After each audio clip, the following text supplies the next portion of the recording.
Oh no, no, no, no.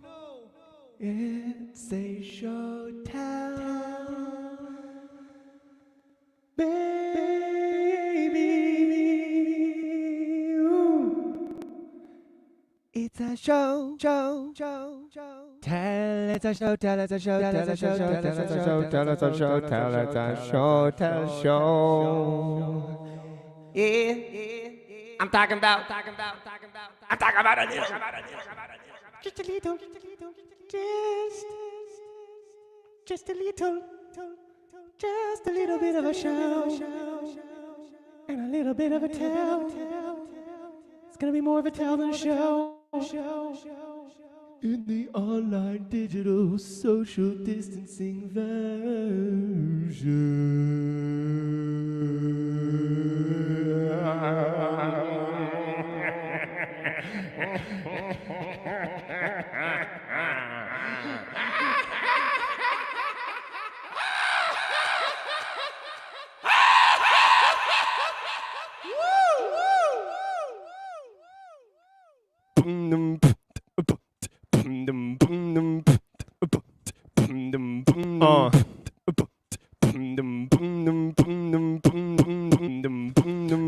It's a show tell, baby. You know it is a show tell show now, and it's a show tell, baby boy. You better rock it with that show tell show like, baby. It's a show tell show like, baby. It's a show tell show like, baby. It's a show tell show like, baby. It's a show tell. Show like, baby, it's a show tell. Show like, baby, it's a show tell. Show like, baby, it's a show tell. Show like, baby, it's a show tell. Show like, baby, it's a show tell. Show like, baby. Show tell, show like, baby, it's a show. Yeah, baby, it's a show tell, show like, baby. Show tell, show like, it's a show tell, snow mic. We ain't using no mics. We ain't using no mics. The first mic free, show tell show ivories. I tickle 'em. Next thing you know, I'm a pickle. You rickin' 'em. Pickle Rick, Rick and Morty, Jeff Loveness. Where you at? Where you at? Where you at? Out here like a deer, but I'm not steering clear of the fear. 'Cause baby, it's a show tell, show like, baby, it's a show tell.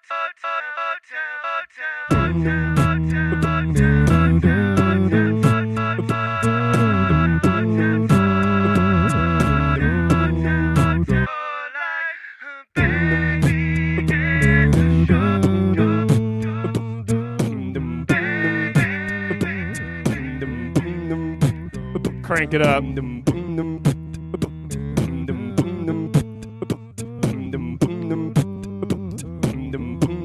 Yeah. If you're just tuning in, which you have to be because we just started, it's a freaking show. 3 minutes in, already dropped the F-bomb. Sorry, Seth. It's a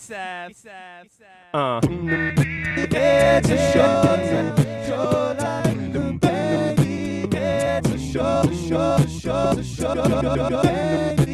It's a show like, baby. It's a show. That's right.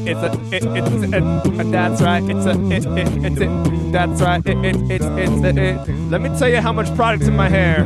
Let me tell you how much product I put in my hair. I put a lot of product in there. I slide that up. I slide it. This is all I have. This is all I have. There's nothing left. Hashtag Black Lives Matter. Hashtag defund the police. Baby, it's a showtime, show like baby, it's a showtime, show.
Step 1, we get some peeps. Step 2, put them in the show. Step 3, they bring a video. Step 4, we talk to them. Step 5, we hang out after. Step 6, we get home responsibly. Step 7, we wake up and probably go to our job, except for right now, cause it's quarantine. It's a quarantine time. It's a quarantine, a quarantine, like a quarantine. It's a quarantine time. It's a quarantine. It's a quarantine. My quarantine. It's a quarantine time. It's a quarantine. It's a quarantine. My quarantine. It's a quarantine time. It's a quarantine. My quarantine. It's a quarantine time. It's a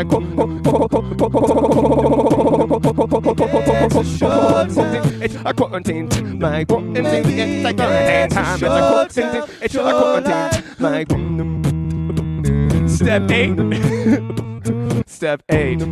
You get home again. Step 9. You get to your job. Step 10. You hug all your kids. Step 11. You remember you got kids.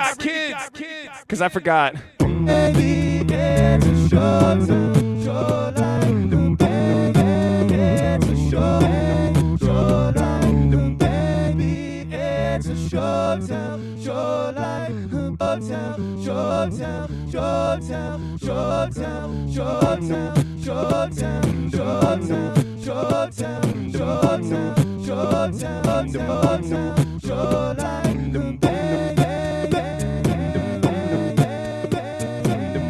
It's a quarantine, it's a quarantine, my quarantine, it's a quarantine time, it's a quarantine, it's a my quarantine, it's a quarantine, it's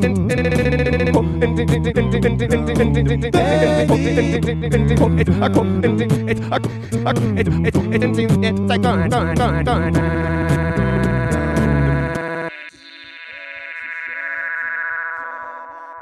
Baby, it's a showtime, show like baby, it's a showtime, show like baby, it's a showtime, show like baby.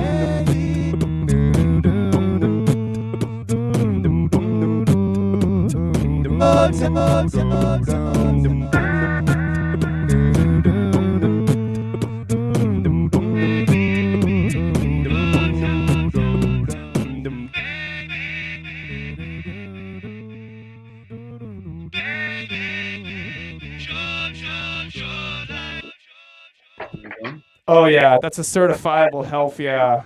Ladies and gentlemen, please welcome the host of Show and Tell, the best humans, Sethward and Helf.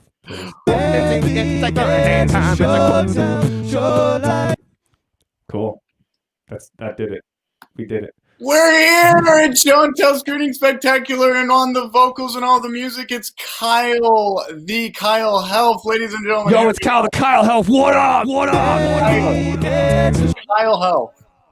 Yeah, they call me Kyle the Kyle Helf. Kyle the Kyle Helf. It's so good to see you this last Friday of the month at Show and Tell Streaming Spectacular. Oh, that's right. It's a screening for your little eyes. No, screaming. Oh, yeah. Screaming at your vocal cords. No. Well, you can scream, but I'm not gonna scream. I'm not gonna scream. And you know what? I'm gonna scream. You're in this climate, where we're at today as a society, in this country that we live in, sometimes it's okay to scream. You gotta scream hard. That's your job now. Yeah. You get out there and you scream. Tonight, of all the nights at Show and Tell Screening Spectacular, we celebrate filmmakers, we celebrate content creators, we celebrate people who make the impossible happen by cobbling together video elements and putting it on the web, putting it in film festivals, putting it all over. And tonight, more specifically, we are celebrating people of color, marginalized people. We are trying to use this platform as a way to celebrate the LGBTQ community. And so we've got a couple of filmmakers that are joining in on tonight's streaming spectacular, and we're gonna get to know what they've been up to, what kind of content they've been creating or have not been creating, and hopefully we'll have some fun while we do it. Kyle, you want to have some fun? I'm not gonna have fun. This is not where I am not gonna have fun. This is the first subject that we are going to cover tonight. It is, you're allowed to have fun.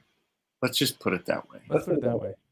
I think we're going through and figuring out a lot of things that maybe we didn't know about ourselves. Maybe we didn't know about some things we might have said, might have done in the past. Maybe our families might have done. Maybe our families might not. We might not know that our families are voting for certain people, and it's not fun. We can say some things we've seen online, that's not fun. It's the opposite of fun. But right here, right now, we're going to say we're allowed to have some fun tonight. Right, Kyle Helf? I'd say that's a certifiable Helf. Yeah.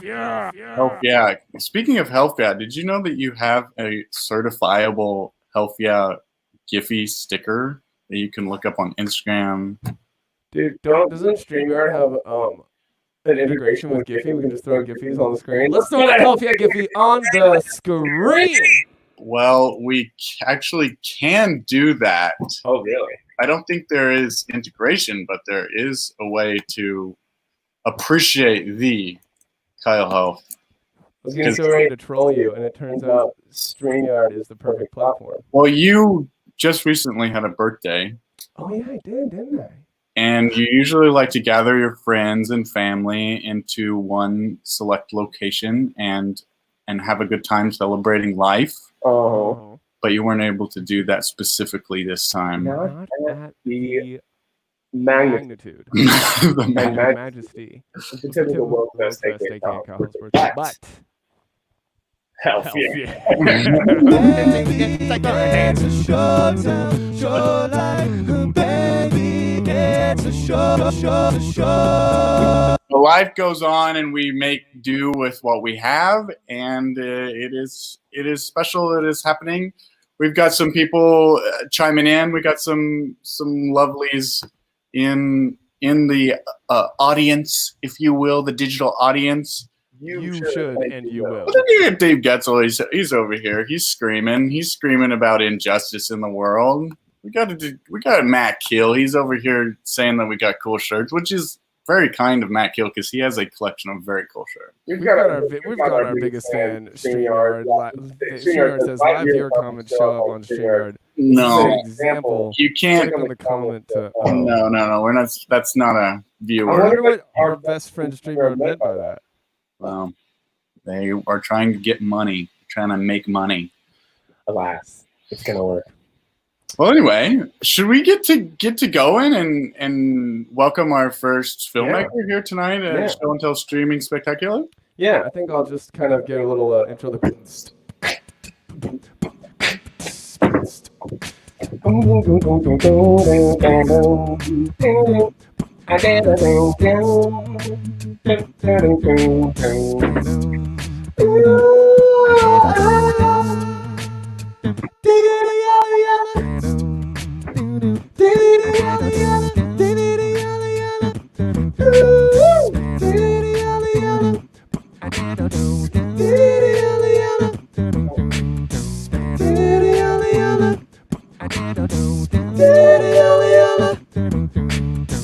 I know a guy named David Ayala, baby, and it's a hoot, a holla. That's how you pronounce it. Is that how you pronounce it? Let's see. Yes. Yes! That's how you. Hey! Hello. Oh, that's the big man. Oh, there he is, right. Oh, and he's there right now. Hey, David, how are you doing, my dude? I heard you're in Big Bear. We had a little conversation earlier today. Oh, he's froze. Oh, no. Yeah, I am in Big Bear. It's great. It's great. I really I don't want to see any bears, but it is very It's a very magical place to be. So glad to be here. That's one of the many places that you just assume was labeled after what they saw when they first arrived at said place. They were like, oh no, this is a Big Bear. This is Big Bear, I would assume.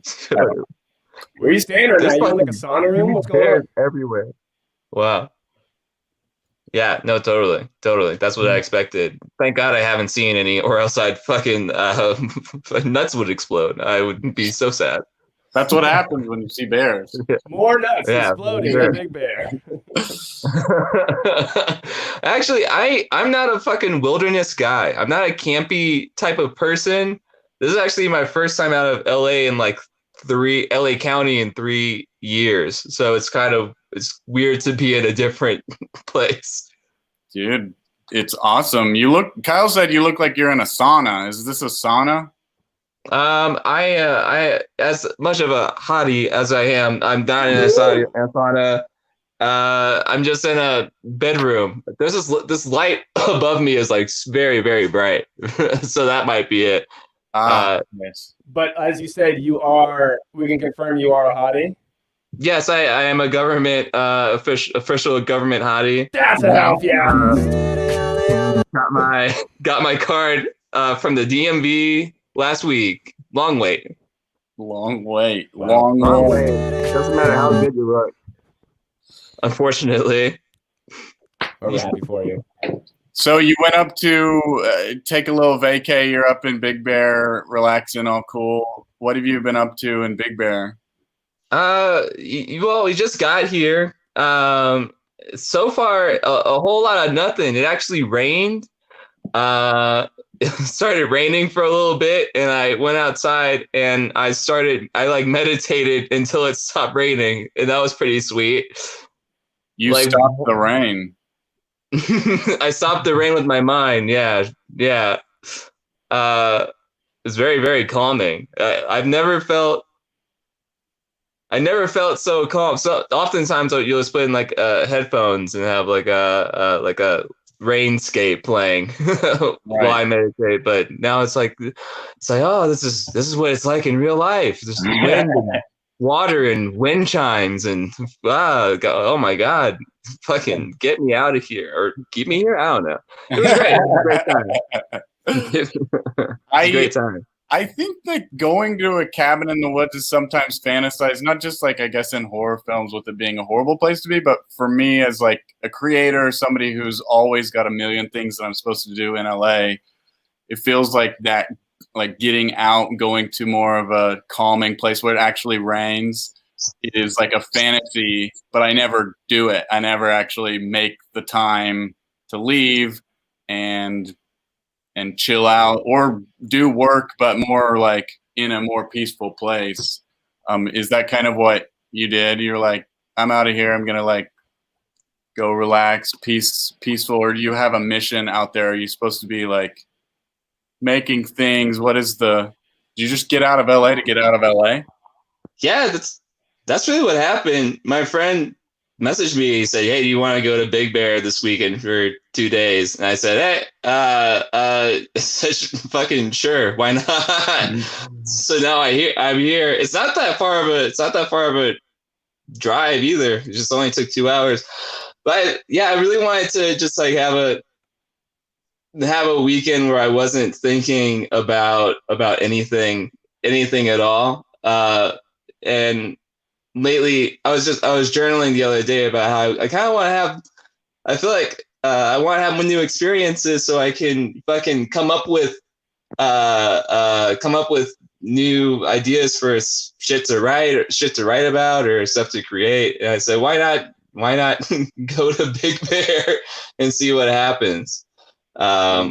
Already, I definitely wouldn't have been meditating in the rain if I had stayed home and fucking jerked off on my bed or whatever I do all the time. Real inspiration. So yeah, I'm excited to see what happens. I'm going to do mushrooms tomorrow, so that should be fun. I haven't done those in a while. You know, there was a book that I got from a girlfriend at the time that was like the creative habits of highly influential people. What was it? Habits of artists. And I remember the main thing about all of these, there was like Picasso, there was like Hemingway, there's all these people they were like, these are what their habits are. And it seemed like every single one of them was like, and then they got like blacked out drunk and they were the most creative they've ever been. Or they took like LSD and they were able to like paint finally after a mental block. And like, I was like, oh man, I guess that's the one way all of these guys made it. Maybe not my way, but it is a way. So maybe they way. So what we've decided is mushrooms are the only way to enlightenment. The only way. And you're in a forest, you could probably not even spend any money on said mushroom. You could just find them. That's a good point. Yeah, absolutely. I'm gonna spend like $1,000 though. Okay. Well, there you go. I'm gonna fucking blow all the money I brought over. $1 bills only. Only $1 bills. Yeah, $1,001 bills. So this must be a Big Bear strip club with all bears. That's not a euphemism. They're just bears dancing, like the Charmin bears, but they're a little more nefarious. But they haven't wiped. No. Everybody here has a fucking bear fetish. It's crazy. It's weird how they all have a thing. Anyway, I want to talk about what you've been doing with your creative mind, your creative space. We have show and tell as a once a month like thing, so that people have deadlines, some things that they can look forward to like showing a group of people. And you, if people aren't aware, the viewers out there also have a very similar thing where you're screening videos. Tell us a little bit about Short Round that you run. Yeah, Short Round is a short film screening show. I did it with me and my friend Nick Collins, and we just essentially same as show and tell. Really, we get a bunch of shorts from people all around the city, and we have a night where we screen all of them and bring free drinks, provide drinks and snacks for everyone, and we just really get drunk and hang out and watch them. Because I felt like, yeah, because I'm friends with so many creative people, and everybody I know is always making at least something cool visually, or a video, or an art short. But we never really, there's not too many opportunities to kind of meet up and chill out and just hang around and see everybody's stuff. So me and my buddy Nick got people together and put the word out, and it's been a fucking load of fun. Just it's really inspiring too, kind of seeing what everybody's been up to. Definitely I get the same kind of vibe whenever I come to show and tell. I'm always like, oh man, this is wild, but you guys are what everybody's like up to, you know? Right. There's not much more to say. No, I totally feel you. And it's not something that you really think about. If you see a show like promoted, let's say online, that's like Short Round, and you get the idea and you're like, oh, it's like a film festival. It's like, okay, cool. I know what that is. I know what a film festival is, but you don't actually know what the real show is until you go to it and you get to see it's like, it's an update. It's like, what are these people working on? It's also a community that you get to step into, whether you knew you were subscribing to that community or not. When you walk into wherever it is, you realize like, oh, wow, this is like alive. This is something bigger than myself. This is something bigger than just the thing I made. This is something bigger than the thing my friend made. It's like, in my opinion, it's a kind of a visceral experience, and I love getting to see the different iterations of what that looks like, especially intimate ones that, like, I mean, we have one that's in the back of our yard most of the time. You have yours in any number of places that you've had it, and Channel 101 is screened out of a really fun theater nowadays. I feel like Downtown Independent is always like, we're closing, but like they have they are always closing. I'm like, where are you guys gonna be gone? Yeah. It's the same thing as it's like the opposite of the Target that's on Sunset. It's like, we're opening, but they're never opening. Even when it looks like they're opening, they're not opening. No, absolutely. I like how you use the word intimate, because I feel like with like a show like this, or really anything, at least when I go to a show, I really kind of, it's hard to kind of get like that sense that you're kind of a part of this real kind of close-knit community. Because you can go online on like a Facebook group and see like 1,000 or 5,000 people a part of a group, but you come to a show like Show and Tell where it's just like it's just a bunch of people hanging out, chilling with each other all night. It really gives you more of that sense of, oh, we really are all in this together, and so often people can see so, I guess, disconnected in the city for some reason, but then you have like these small times where you can get together and meet other like-minded people and just chat about whatever which thing. And I definitely, with Short Round, I think I've definitely been trying to pull. One big thing with Short Round was I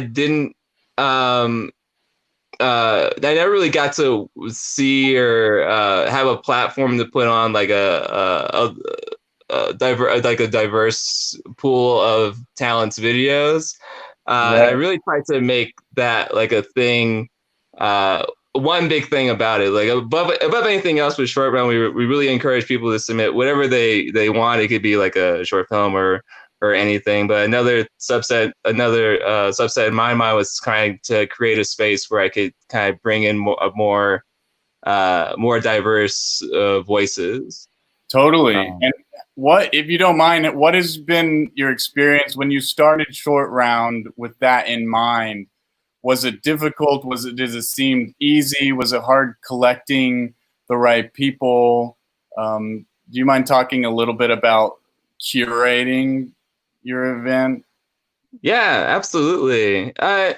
Curating it, I always, if I knew like a kind of a person of color, Black, or otherwise, person that I saw making like something really cool, I would always just kind of reach out to them and let them know about the show and really encourage them to submit whenever something was happening. And it doesn't really stretch much out beyond that. Like either people that I reached out to kind of submit to the show and we put up their videos if they're great, or we don't. But especially with kind of curating a show like this, I know I've heard a lot of conversations around town about not having like a real space for a kind of people of color in shows around town. And I always wonder why that is. Like, how is that the case? And I think it's just a matter of kind of actively searching out like those voices and giving them like a space to be heard. Yeah. Sometimes it feels like you can say, we really encourage people of different backgrounds to submit and put up their shows, but it really feels like to me that diversity is more of an active process where you have to constantly be going to these people who might not really know about your show. Totally. And for me, it just really just opened doors to just people around town. Yeah, it's a lot of fun. Dude, I feel you so much on that specific like notion.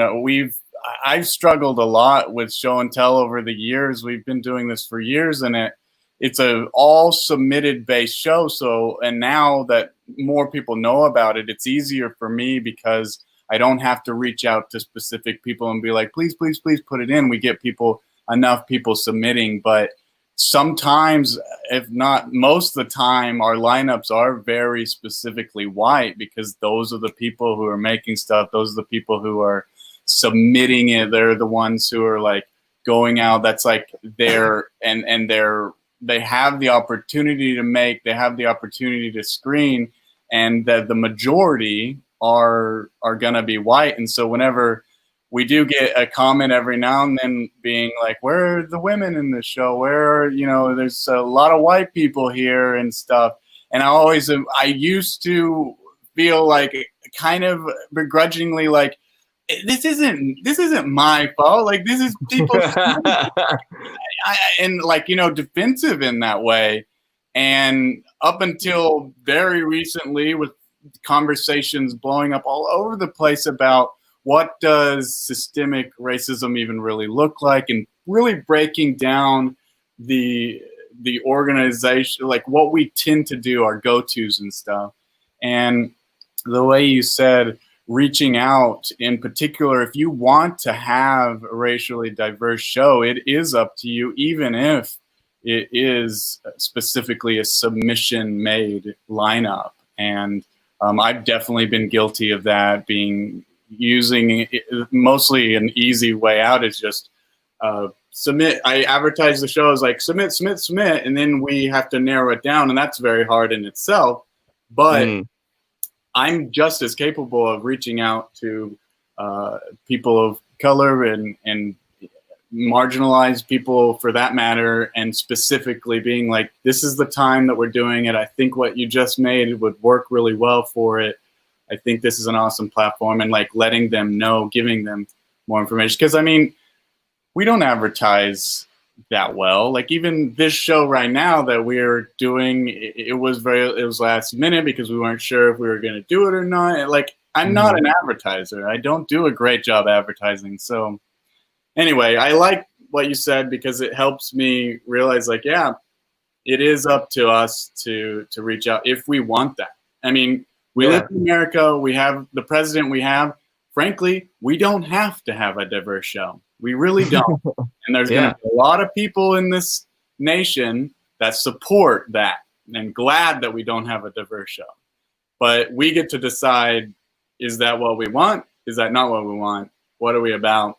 Anyway, I've talked way too long about this, but no, I could listen. I could listen for hours. But I, I think it's absolutely, it's just like an active process. And it's a process that, takes time. And it's just something you kind of always have to have in the back of your mind, like when you go see a show. I mean, it might be different or difficult now in the coming months. There's not like a live theater for the foreseeable future. But yeah, just keeping an eye out for just people you see around town, and just putting a bookmark in the back of your head, like, I wonder if they've got anything to submit or show off. I'd love to have them over.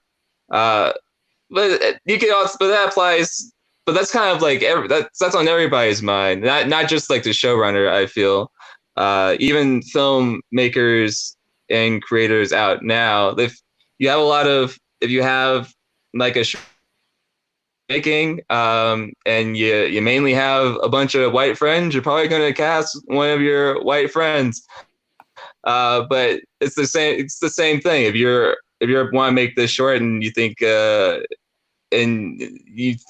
one of your friends that isn't white might be good for a role, that it isn't just like a token role, but you think they genuinely would be great at the part, then reach out to them. I'm sure they want to get involved, and they can be on screen and behind the screen. It applies to everything. So it goes both ways. And I think we're all collectively kind of in this. The good thing about this time right now is that just not being aware of that and like having that in the back of your mind, even if you may be someone you thinks about this all the time and does a lot of that work. I think right now, especially, we've all had to kind of take a seat back, even myself in some instances, and say, is the way that I'm casting this, am I not having a broader imagination of who could kind of play these roles or who could be involved in these projects. So that's like an active process. It's not something that you can just like turn on, and then all of a sudden you're a fucking genius at it. It takes time. Right.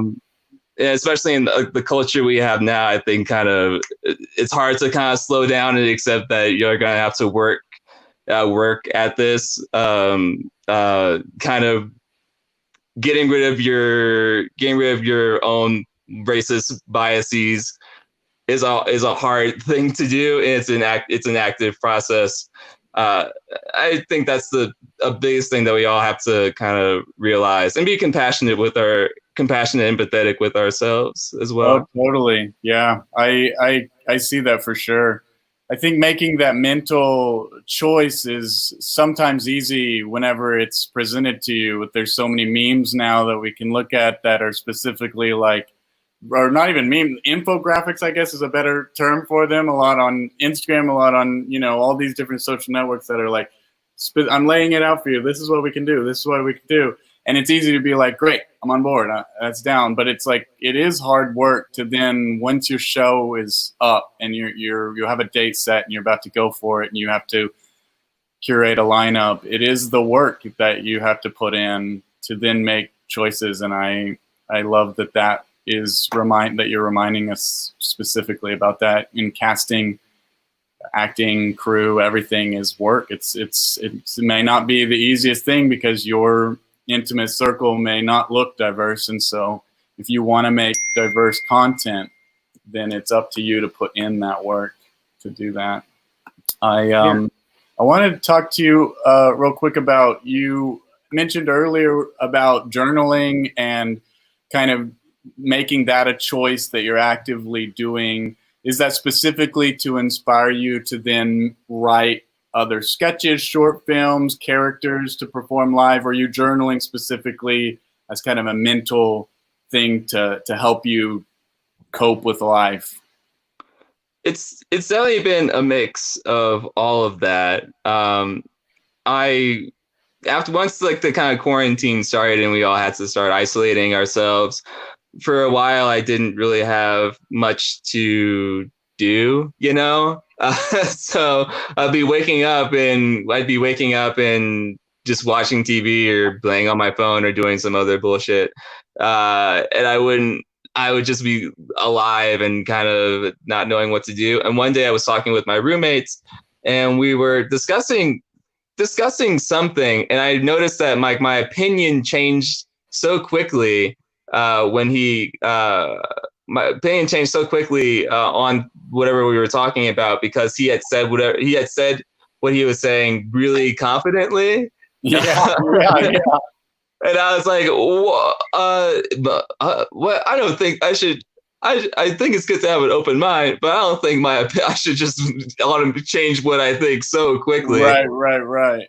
And I started to think, man, I have a real idea of who I am as a person and what my thoughts are. But if you ask me to like name them and explain them to you, it would come out of my mouth as like shit garbage. Like, I don't, like, so hard to understand.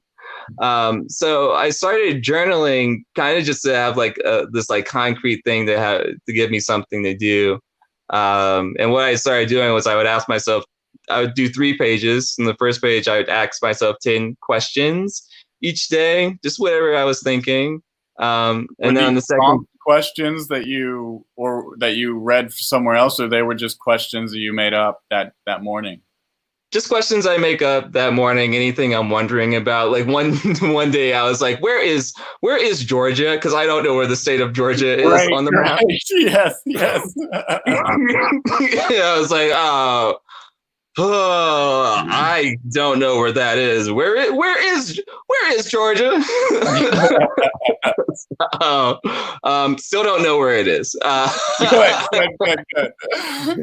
I think it's like above, right above Florida, but who knows? Right? So I'll have that, and just like stuff to let me that I can ponder on. And I don't have to have an answer to it. And the second page, I'll like kind of do a little bit of a word association until it triggers a memory of mine, because I realized I had a really hard time just remembering a lot of things. And I feel like I've lived a pretty full life, but it's hard to fucking pull through my memories. So I would just sit down and try to jot down whatever I can remember, which has been insane. And on the third page, I'll ask like a broader question, like, what do you regret, or what annoys you, or what gives you anxiety? Just stuff that I can write down and jot down notes about, just so I can figure out really my own character. And it's been really insightful and wonderful. One, because I've never really taken the time to do a lot of this self-reflectiveness. It was really interesting to me because I spend a lot of time alone. Like I try to go out and meet people and be around others, but for the most part, I do spend a lot of time alone.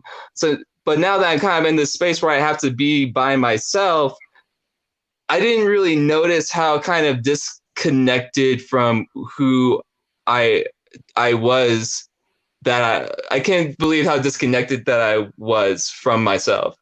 And doing this has been a way for me to, it's like I was standing in front of a closet that wasn't open, and now that I've opened it, I'm kind of picking through, like, seeing what's inside of here and seeing all the good, the bad, and the ugly, and trying to accept it all. And that's the first part. And as far as inspiration goes, I'm always constantly thinking I have to absorb more media and see what else is out there and what's going on in order to kind of come up with ideas. But a big thing that I keep remembering is that creators always say to like write what you know or create what you know.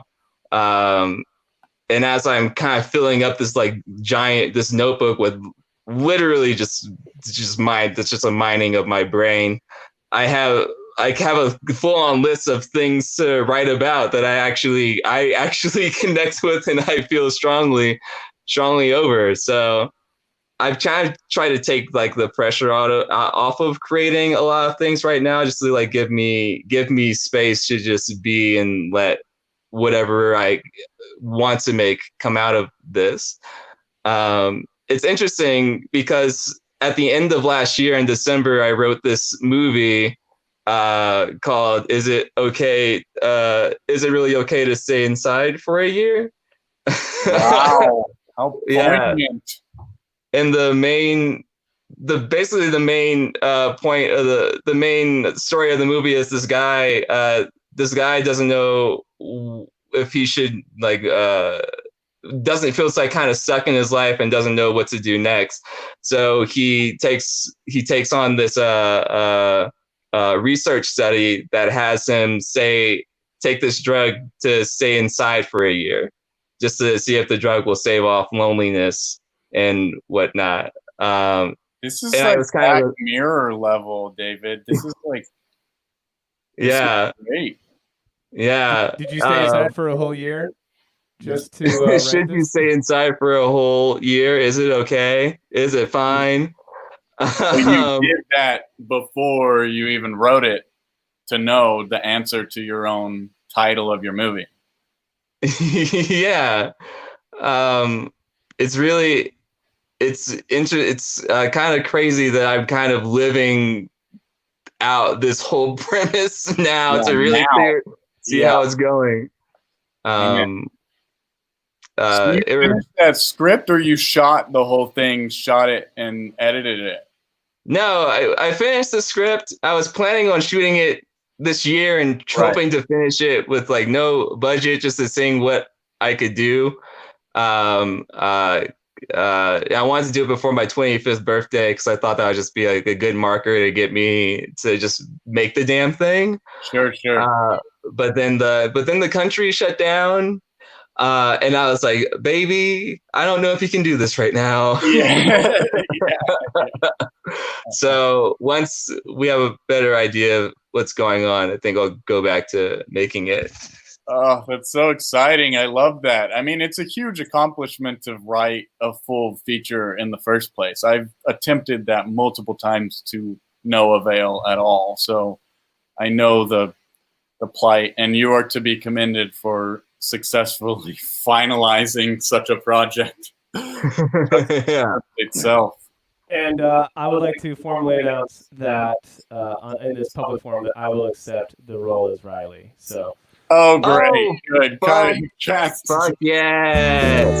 Kyle Helf is in my movie. Fuck yeah. Was this previous conversation you guys had about this, or did Kyle just assume a role in your film? Well, he sent me the script. I have it right here on my desktop. Oh, okay, good. Because to the viewers, they see David pitching a movie and Kyle just out of the blue being like, "I'll be in your movie. Thank you very much." Well, yeah, diversity in casting, great. I'll take the role. Just had a all right. Okay. Okay. All right, you're in it. but I encourage you to audition the role still, if you want, you know. But I'll take it if not. Baby, you're in there like Foursquare, so. Oh, David, this is awesome. I love talking to you. I love getting updates. I'm going to work on my own journaling. I believe there to be great value in that, and I would like my hand at it. I'd like to see what it would look like if I tried to write down my thoughts and sort through my weird closet full of weird things. I think that's a fucking great idea, baby. I think you should do it if I can all day, every day, baby. We're so intimate. I think that's the hottest fucking thing I think you could do right now, baby. I want to see you do it. I want to see you do it right now. Very weird version of ASMR, and it's okay. I got the goods. Fucking great idea, baby. Fuck yeah. Great idea, baby. Fucking great idea, baby. Fucking great idea, baby. Great idea, baby. Fucking great idea, baby. Wow, Helf looping on the spot. What a wonder. What a joy. David, let's tell everyone where they can find you. I've got your Instagram handle right here. If people have an Instagram, go ahead and give David a follow, see what his updates are, see what his beautiful, he probably does selfies, probably. I mean, who doesn't? Look at my face. Look at his look at his face. Right? Follow David. And that's that. Thank you so much, David, for coming on to Show and Tell Streaming Spectacular. We got Joey coming up here. He's already in the green screen, the digital green screen. He's hankering for Fuck yeah. Thanks for having me on. It was super fun to hear your voices and talk out of my dumb mouth. Oh, yeah. Beautiful. Having you on was definitely a great idea, baby. Wow. How do you do that? How do you do that? Yeah. Well, I have a great rest of the show and a great rest of your night. I'm going to go try not to get eaten by a grizzly bear. If you tip them well enough, they won't eat you. Thanks, David. We'll talk to you later. Love you, buddy. Great idea, baby. Fucking great idea, baby. Great idea, baby. Fucking great idea, baby. Fucking great idea, baby. Fucking great idea, baby.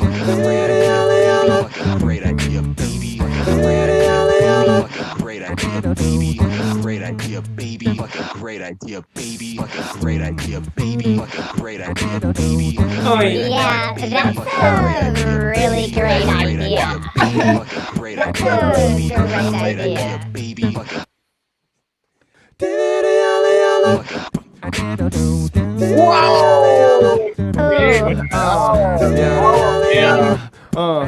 an Instagram. If you know what's good for you. Coming up, we've got Joey. He's an amazing filmmaker, artist, he's been at Show and Tell. And I know he's been in multiple videos that have streamed at Show and Tell. The last one that I remember of recent, off the top of my head, he was in 2 different videos. Great idea, baby. He was the star of October Great idea, baby. Great idea, baby. Now I don't know which one is the real one and what is this one. This one is streaming. The last one we did in October. Screaming spectacular. Great idea, baby. Oh, shall we introduce Joey? Oh, you mean should we introduce Joe? We did the Joe. We did the Joe. We did the Joe. We did the Joe. We did the Joe. We did the Joe. We did the Joe. We did the Joe. We did the Joe. We did the Joe. We did the Joe. We did the Joe. We did the Joe. We did the Joe. We did the Joe. We did the Joe. We did the Joe. We did the. You have headphones in, and I apologize if that beat was too invasive. Pretty wiggy. No, that was good. I had no idea that that sound loops were going to be a part of this. Oh, yeah. Let me ask you this: does it change anything? Does it Gotta change you wanting to? You can sign out right now if you want. You can sign out right now. Okay, cool. Let me just close it. You're fully naked underneath. Yeah, that's something that like I feel like whenever I'm in Zoom chats, I'll do the closing my laptop bit, and then I know that that's revealing that I'm definitely wearing sweatpants. Yes. When everyone calls you a monster. Yeah, everybody calls me a monster. It's a good bit. Yeah, I guess I kind of want to just make loops for the next 30 minutes. Honestly, that sounds really fun. Yo, say something right now. I'll loop you in. Lasagna, Garfield. I hate Yo, we Mondays. did the I hate Mondays. I hate Mondays. I hate Mondays.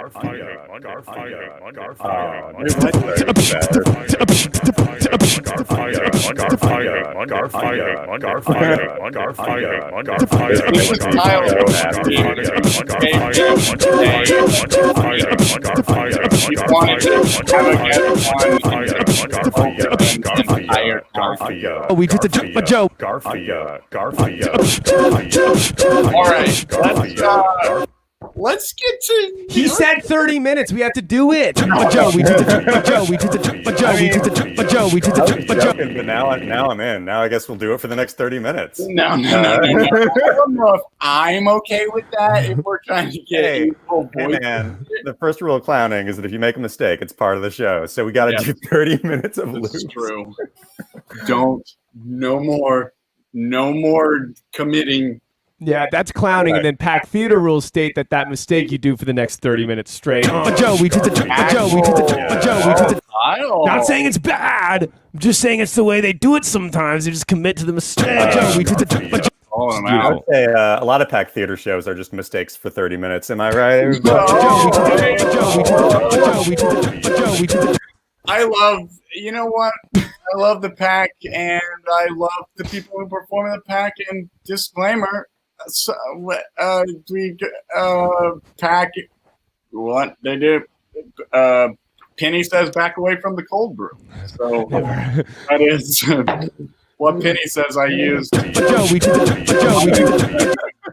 shovel my way out of that one.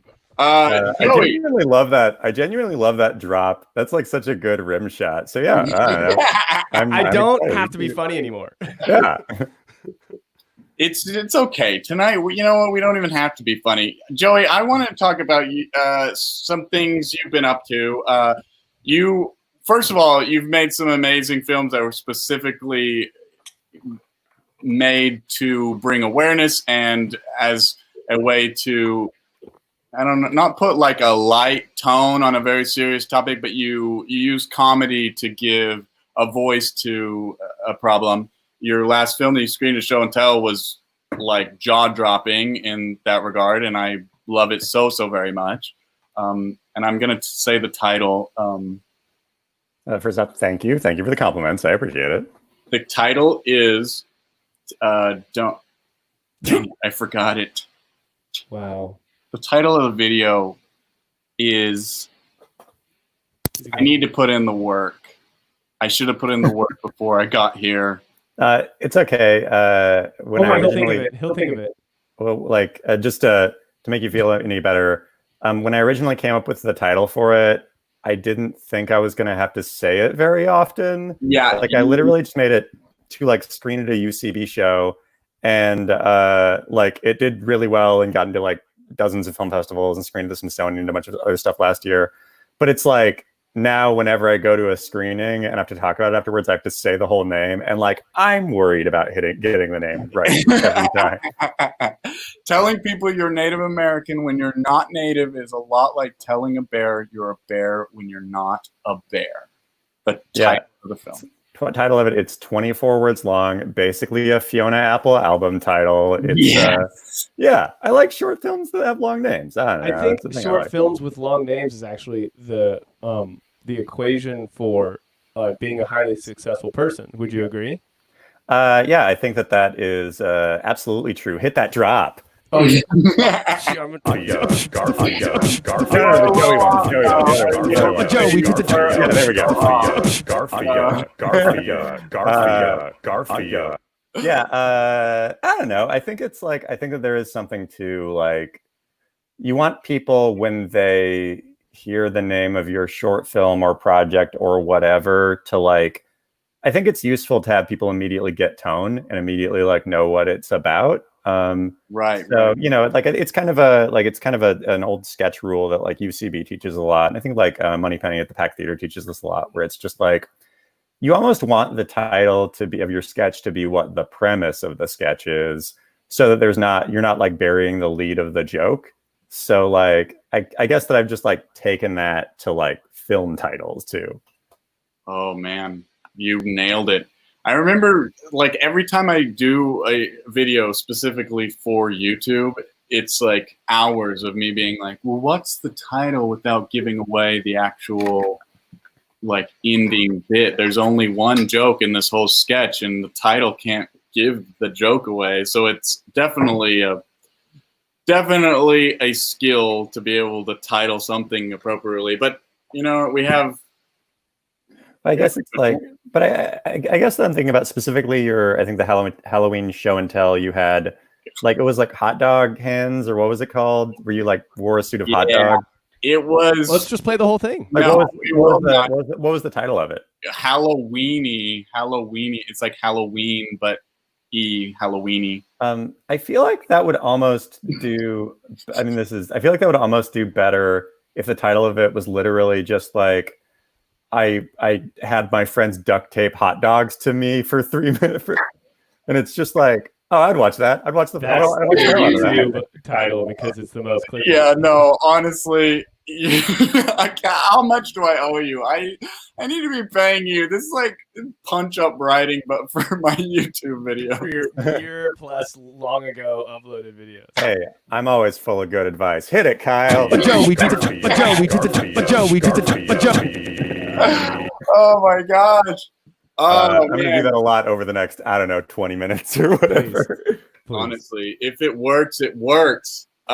Speaking of titles, I just recently went through a lot of my YouTube videos in light of specifically the social climate and us learning new things and figuring things out. I'm talking specifically as me, a straight white male, but that there were definitely some videos that I've uploaded, definitely some videos that I made and things I produced in college and high school that I'm now learning very much was part of the systemic oppression of minorities. And some of the videos I've unlisted as a way to like figure out what it was, what the intentions were. And then others I've changed names because the name was specifically I guess provocative, because that's what YouTube videos are supposed to be, like hey, please click on me, but in a way that didn't serve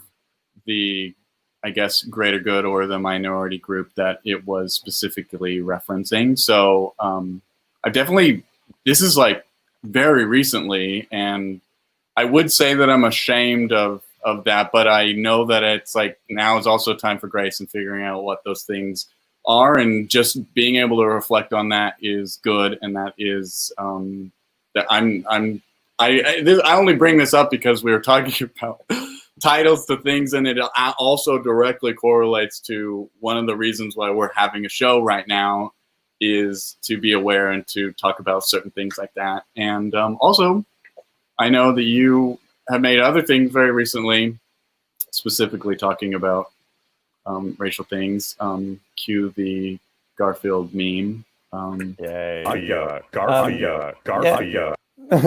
Yeah, I mean, I get what you're talking about. I think that is just something that happens like earlier in your career. Like you don't necessarily understand where the line is, or you feel like you equate crossing some taste line as being comedy or being edgy or whatever. Whereas like I feel like your skill as a comedian is entirely derived by your ability to like get close to it but not cross it.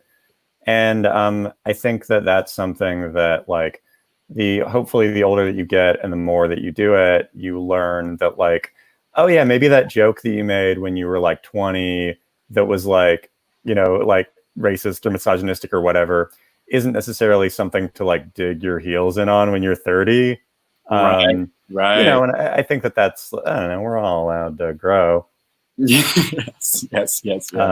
Speaking of growing, let's talk about me growing into my ultimate form as a content creator, Antifa Garfield. Yes, sir. Yeah. Garfield. Honestly, this is one of the best things that are on the internet right now. It's amazing. Yeah, I really feel like I did it. I really feel like I put all the pieces together. Man, I'm trying to give multiple people. I don't know how to use this program. Yeah, that's good. That's good. No, that's not what I wanted. Anyway, it's a meme. Wait, can you put all three of us and then the meme up just so I can like screen cap it? There she is. Okay, cool. Keep it up for a sec. Keep it up. I'm screen capping. Great. I'm going to share that on the Please do. And for all of our viewers, all of our listeners out there, read with your ears and your eyes the glory that is this meme written by Joey Cliff, illustrated by Kate Raft, Antifa Garfield.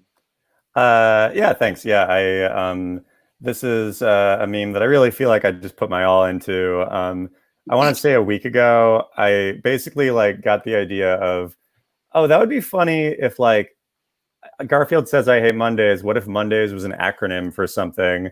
So then I just texted a couple of friends that was just like, I hate Mondays.m.o.n. whatever.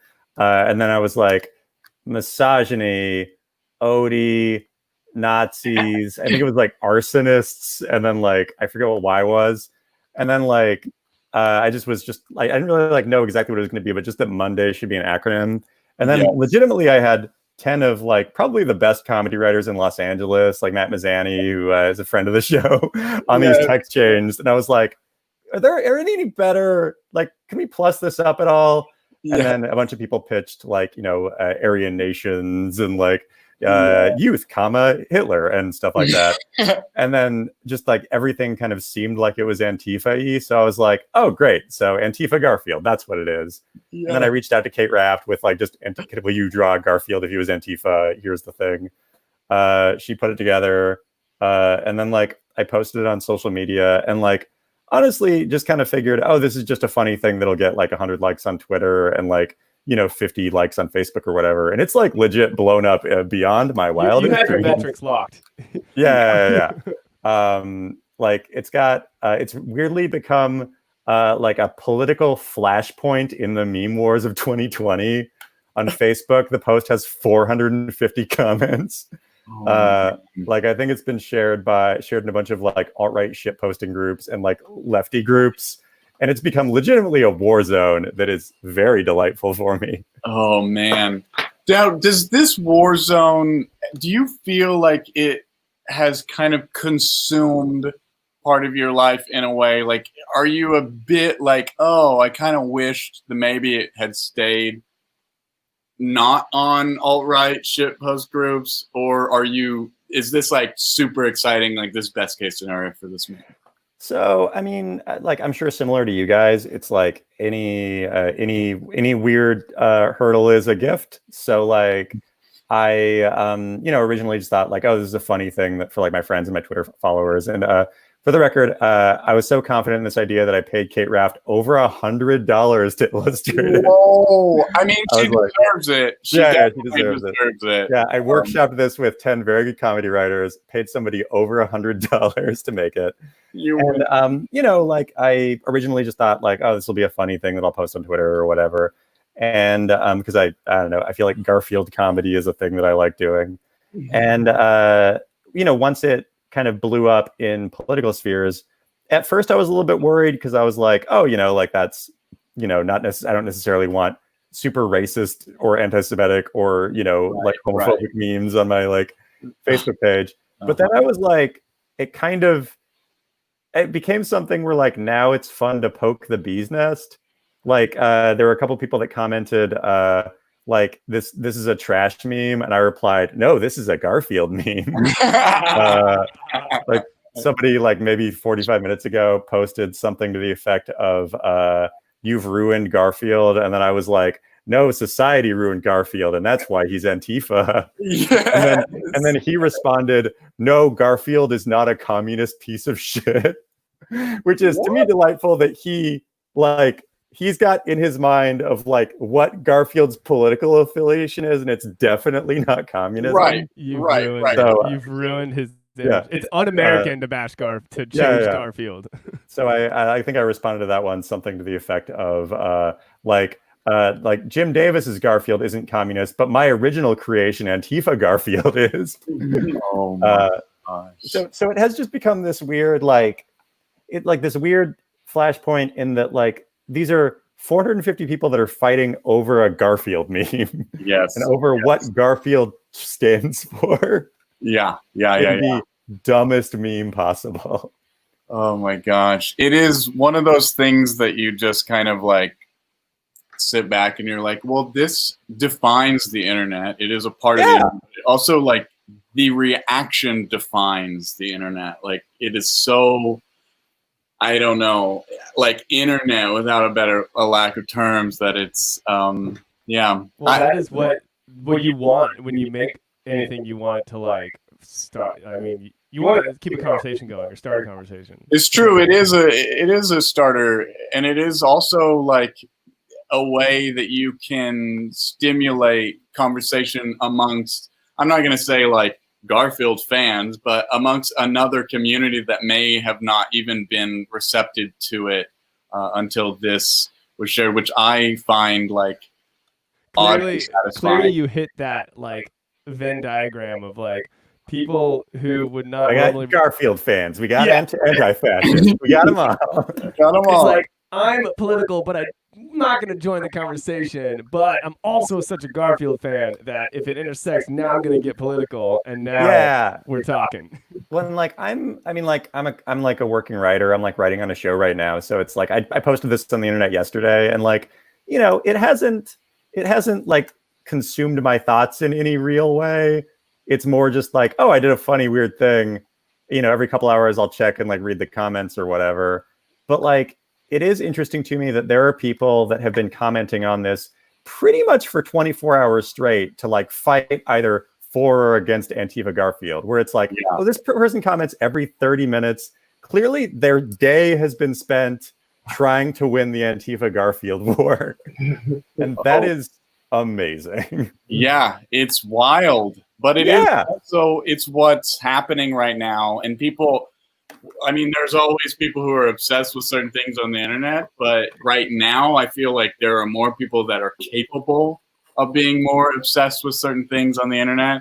And somebody who had a day job previously may not have been able to spend 24 hours on a Garfield meme hating on it or defending it. But now we do have that, and we are seeing, I don't know, maybe a piece of what the pandemic is. We got an exclusive question. Something tells me John is a libertarian. How do we feel about John? Wait, who's John? John Garfield's Arbuckle. owner. We all know who owns who. Yeah. So I don't think that John Arbuckle is a libertarian, but I think that my new character, Libertarian John Arbuckle, is a libertarian. Garfield says I hate Mondays. What if Mondays was an acronym for something? Garfield says I hate Mondays. What if Mondays was an acronym for something? Garfield says I hate Mondays. I agree. I would like to be that. We have a Garfield cookie jar? I mean, honestly, I used to host this late night talk show at UCB where I just interviewed celebrities about their cats. It was called Chats on Cats.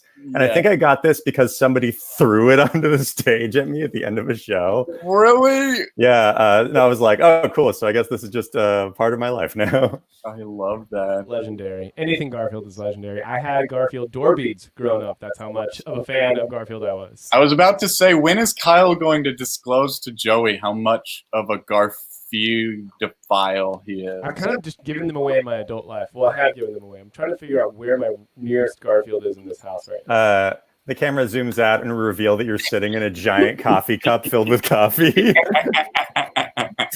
You just casually reach over and just bare fist some lasagna. You're shoveling the lasagna in. Oh my gosh, I love it. But yeah, I don't know. The internet's weird. I mean, I'm sure that you guys have experienced similar things where it's like you make something that like legitimately you just make because you're like, oh, this idea makes me laugh and it's going to be a dumb use of 45 minutes or whatever.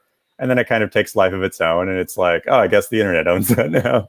Yes. I want to specifically talk about my situation with posting a Antifa meme that became, maybe I was regretful about said thing. I was maybe crossed a line, and I was maybe, I still actually don't really know where I stand with it, but I still have it up.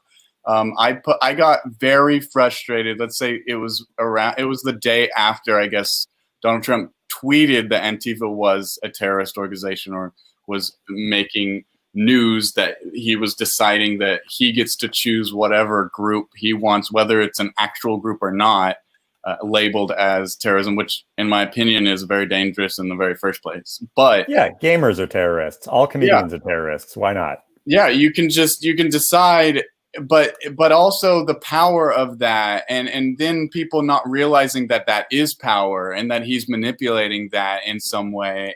I got so frustrated that I was like, I was researching like, okay, what even, I know I've heard Antifa, but I don't really know. All I know is that I thought they weren't an organized group. So therefore, he was just saying all protesters are Antifa, therefore all protesters are terrorists. Right. Kind of what my general idea.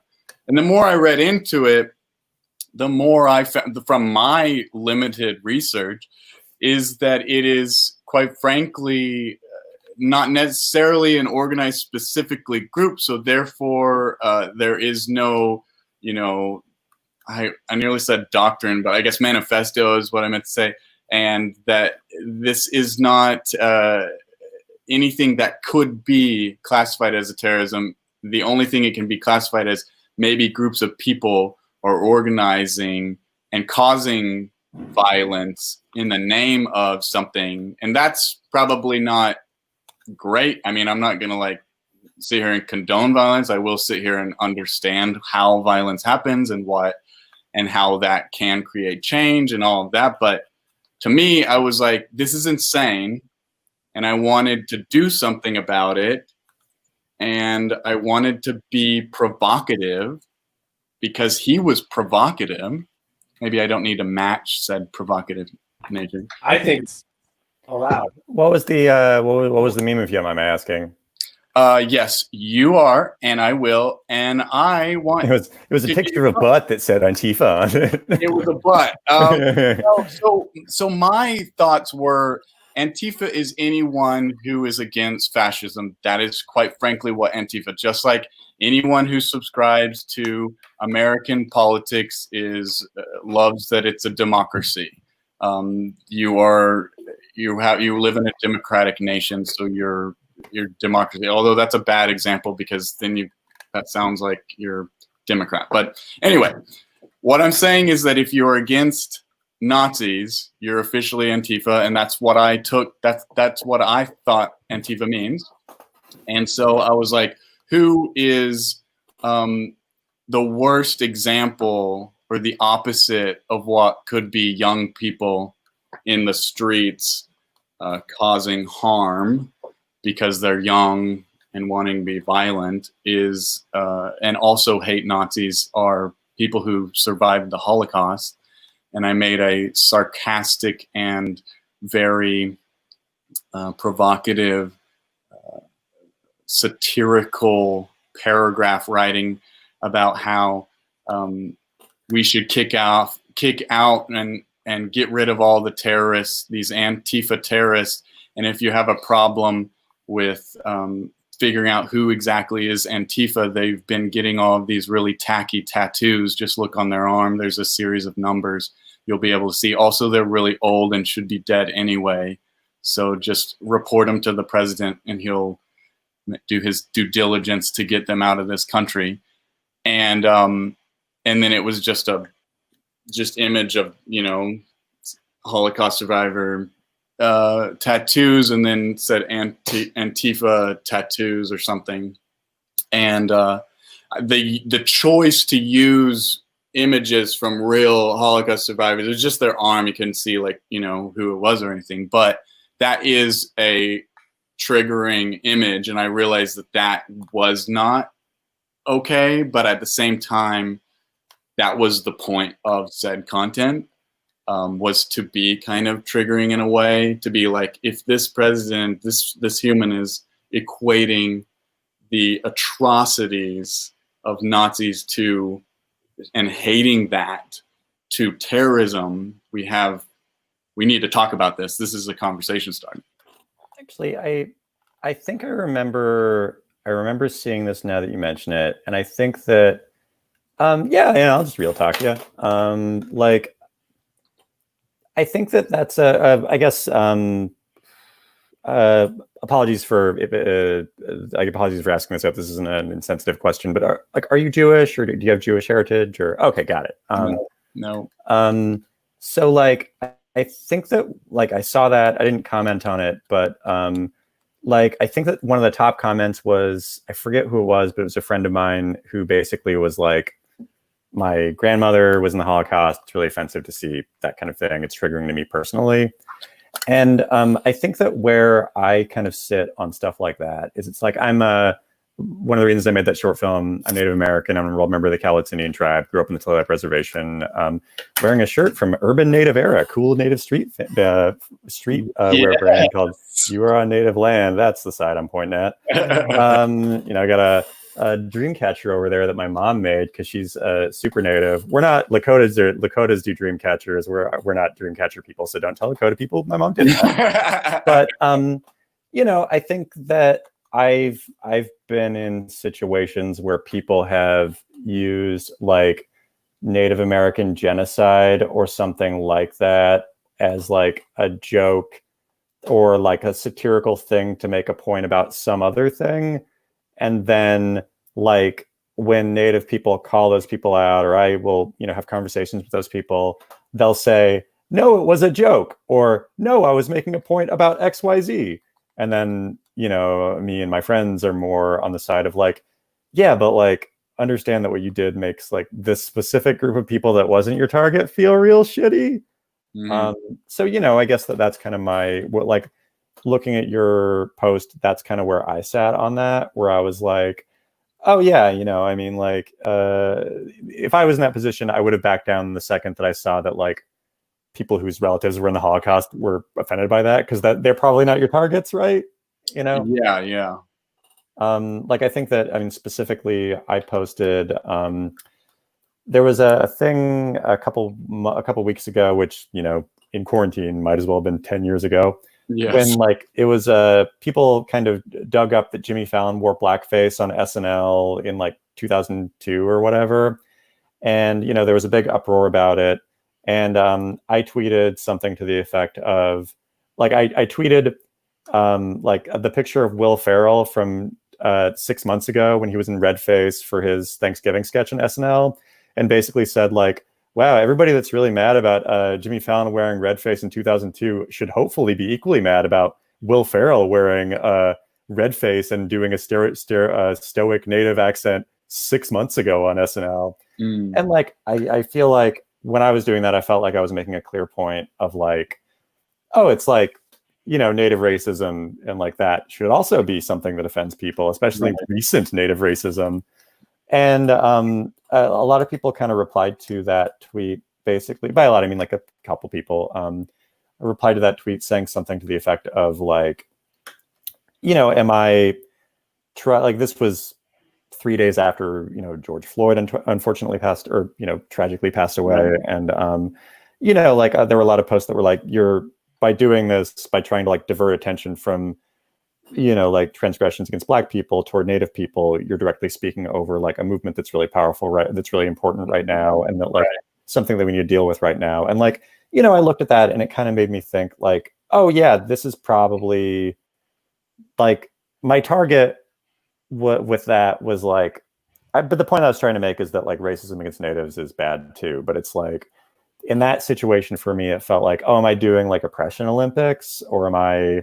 Like, I'm not going to dig in on a joke that makes people that aren't the targets of my thing offended. So I deleted the tweet. And then, you know, a couple people that like, I think I apologized to a couple people that like tweeted about it. And like, you know, that wasn't any, I don't feel like less of a comedy writer for doing that. It's just that like, you know, that's a situation where like, it's like, I don't know. It's like, there are idiots like that guy that's like, Garfield's not communist. That's not a guy that I care if I offend or not. Right.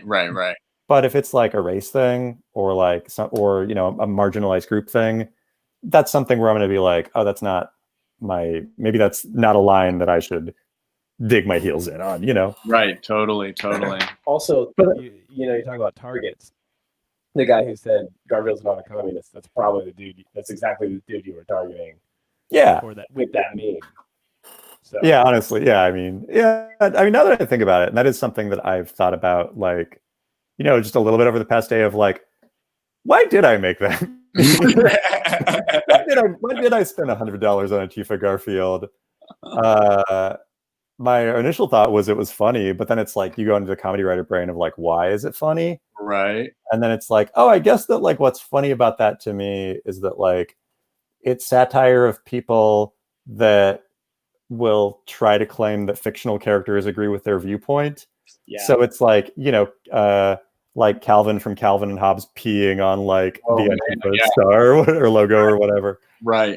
Where it's just like, oh yeah, maybe Calvin doesn't, you know, maybe that's a dumb thing to do. So that's me doing what I thought was the stupidest and most heightened version of that, which is saying Garfield is Antifa, you know? Totally.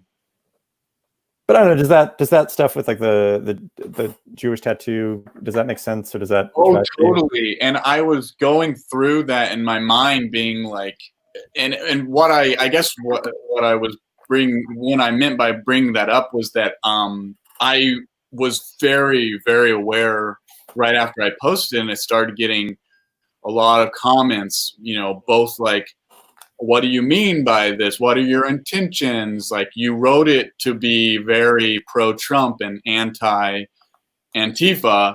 And, but I know that you know, as far as what I know, there's a lot of people who were like, you know, not best friends who were commenting and may not know what my intentions were. And I was like, oh, I'm not Jewish. Maybe I crossed a line. Maybe I didn't. Are they getting it? And through the day, it consumed my day. It was just all day. I'm like, oh no, should I pull this? Should I keep it up? Because the conversation is happening, and that's exactly what this was for, was to be able to like bring out some of these people who were like very, very anti-Antifa, which is just Tifa. I don't know what it is. Profa. Profa. I think Matt Mazzani in the comments, I think. Oh, good. Yeah. That's pro-fascist. Anti-fascist. The opposite of anti-fascist is pro-fascist. Pro-fascist. It's like they're not that. They wouldn't say that's what they are, but they're arguing so hard against the villainizing of or promoting or the thumbs upping Antifa. They're like, that's not good. Antifa as an organization is in fact fascist by the fact that they're going to take matters in their own hands and silence anybody who may have different opposing views. That is fascism. So Antifa is fascist, which makes their name wrong. And like there's so much conversation happening around that, which educated me a lot, gave me a lot of information, a lot of links to different a lot of it was kind of garbage links from sites that were garbage, but at least I was able to see like, okay, this that cop was definitely COVID, by the way. Thank you. Yeah. It sounded very. Anyway, sorry about that. I didn't mean to interrupt. You were talking about getting that to me was like a moment where I was like, whether this crossed the line or not, it benefited me because it opened my eyes to different sides, including a friend of mine who was like, I'm Jewish, I take offense to this. But then right after they said that, I have 5 other people who are like, I'm Jewish and I like this. I don't want this deleted, like specifically. And then I had the people who were actually upset. Nobody DM'd me, but then people who were like who were like happy about it and shared it actually DM'd me and was like, I appreciate you. I liked that this was provocative. I liked that you took a stand on this. I thought that it was perfect satire.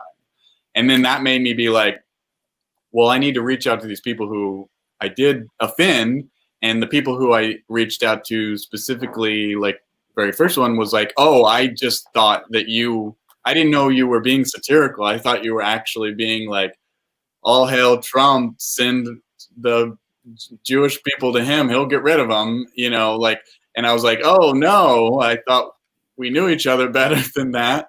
And so then I was left after 2 days of it kind of consuming what I was doing. And I started it. So I'm not saying I got consumed, but I didn't know. At the end, I was like, well, I guess I'll leave it because it's information, it's like stuff. So I'm still to this point unsure. I can always take it down, especially if it hurts one person and it actually hurts them. I'm for sure gonna not dig my heels in, and I will take it down. But I don't know right now because whenever I reached out to them, they didn't respond. So I'm like, I guess that means it did offend them. I don't know. I'm still ignorant to that, I guess. I think that it is tough. Like, I mean, I don't know. It's like with Antifa Garfield, it's like, I feel like to me that's clear satire, but to 200 of the people that commented on it, they were like, no, this is a real leftist meme to empower Antifa.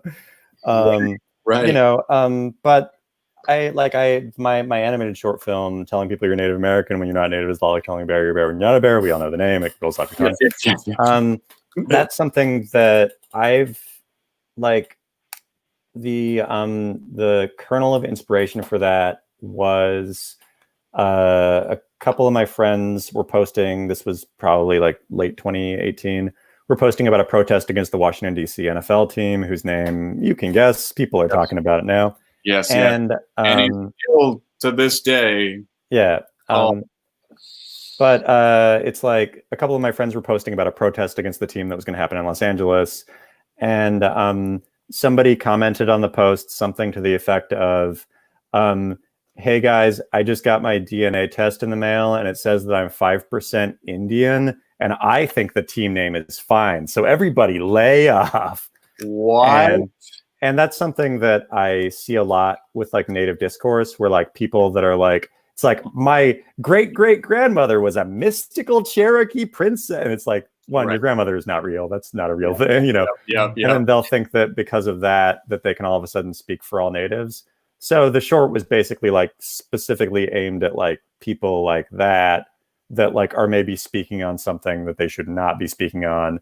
And, like, I think that most people got that, but I definitely got like on the Vimeo link, like, a couple of comments from people, and I got like one or two emails about this too, from people that are like, I don't know, it's like native identity is kind of a complex thing. And it's like people that were like, I'm like lighter skinned, and like some natives say that I'm not native, but like I'm enrolled, so I am native. So I take your short as like a shot at me for calling me not native or calling them not native or whatever. And, or like, you know, I'm, you know, somebody that's like, I'm not enrolled, but my situation is complicated, or I'm darker skinned and people say I'm not native or whatever. And with those, it's like, I tried to do just really thoughtful replies to those Vimeo comments that were basically explaining, like, I mean, my situation is like, I'm obviously like a lighter skinned native. Like, I'm an enrolled member of a tribe. I grew up on the reservation. I'm, you know, for all intents and purposes, I'm 100% a citizen of the Cowlitz Nation. So it's like, but like, you know, it's like, I should not be like, why would I make it being like a lighter skinned native, the comment of, if you're not light, like a certain skin color, you're not native or whatever. Sure. Like, why would I be making that comment? Right. And, you know, and then there's also the thing of like, it's like at the one of the last shots of the short, there's a shot of like all of these natives like around, like kind of posing around a bear that just mauled a bunch of people. And like the note that I specifically gave to David Kantowitz, who's a super good animator who animated it, was to make all those natives different skin colors, because like we kind of come in all different skin tones. Totally. And it's like, that's basically what I just described to you is kind of what I described to people that kind of take offense to it for the wrong reasons. And I feel like whenever I do that, people get it and they're like, oh, got it. This is aimed at assholes, not me. You know, yeah. Right. Yeah. Interesting. And it's not a lot for that. I've gotten maybe 3 or 4 comments like that about that. Mm-hmm. Yeah. It's like overwhelmingly small. There's not. Yeah. Wow. That's good analogy. I mean, it's hard to It's hard to argue said analogy. I would agree. Yeah, I mean, it's not as controversial as Antifa Garfield, but what is? Get it, Kyle. Joe, we did the Joe, we did the Joe, we did the Joe, we did the Garfield says I hate Mondays. What if Mondays was an acronym for something? Garfield says I hate Mondays. What if Mondays was an acronym for something? Garfield says I hate Mondays. What if getting better at it. Garfield. Joe, we did the Joe, we did the Joe. When Kyle was first starting looping. No, you didn't. That's some good looping. I like that looping. Yeah, he's a looper. He's looping it up. Guys, thank you so much. I just want to thank everyone who got me here. Oh, good. Me. No. And my okay. Joe, we did the Bruce Willis Looper over here. Oh shit. Anyway, this is exactly what I wanted tonight to be about. And I thank you, Joey, for taking this up, and I was honestly, to be very honest with you, I was afraid that even asking you tonight to be on here would somehow cross over into like tokenization and being like unsure and being like, we should just not do a show at all, because then it feels like 2 white guys trying to like make a statement. But like this is what I wanted, is to have like conversation where we usually show and tell is about just getting updates on what you're creating, and then it kind of stops there, and it's like, well, where can we find this person, and then we get a link to it, and that's it. And this, I love this, because we get to actually see more about who you are, about who the creator is, and why. Well, I guess thank you for doing that. I mean, just to be completely honest, there's a reason that I steered the conversation toward Antifa Garfield. Yes. You know, I think that's one of those things where it's like, this isn't the first time I've been asked to be on podcasts to get serious. Right. And, you know, it's not it's a bummer to have to build the muscle of how can you make that fun for you. But I feel like this was fun for everybody.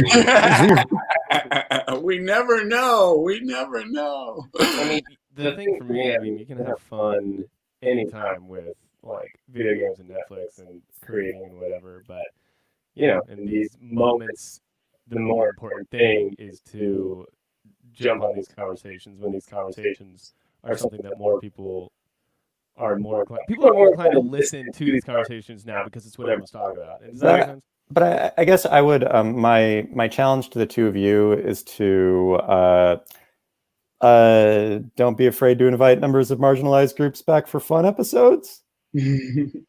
It's true. Our conversation we had with David right before you. Yeah, it's great. David's super funny. Oh man, he's great. But I think my biggest takeaway from that, we were talking about specifically like looking at lineups and casting and making your crew as a producer to making videos.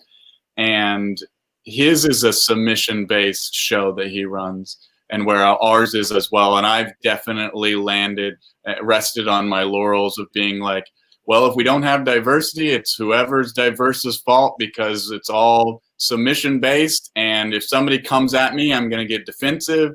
If they're like, you need more, dang, I need to do my research. It's by. I would say BIPOC, but I feel like BIPOC might be, I don't know. It's weird, right? Okay. Yeah. It's a new term. BIPOC. New term to me. Yeah, exactly. I mean, it's awesome because, I mean, I've heard so many people already being like, I thought BIPOC was by people of color, and it was like they were so confused, and I was like, I knew it was I was indigenous because I had to look it up immediately because I was like, I'm so ignorant to even having a clue. I don't even have a clue what this means. So anyway, that aside, I was talking about like us having marginalized groups not in lineups and sometimes getting defensive when somebody were to bring it up.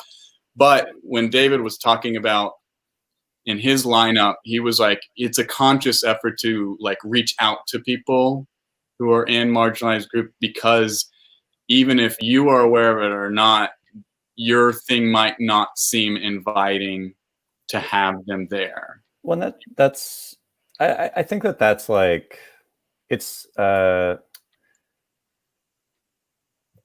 I feel like sometimes people will do this like really lazy thing when they're booking shows where they'll just be like, oh, it's February, I need Black performers on the show. Right, and they'll post on Twitter, if you're Black and do comedy, hit me up and I will put you on the Martin Luther King Day show. And then it's like, oh, that's not like real diversity. That's like, it's basically like, it's kind of like you're like putting a shit. It's like you're like, I mean, I don't know. It's some level, it's like minstrel shit, because it's like you're putting a member of a marginalized group on a show for like woke points or whatever. Right.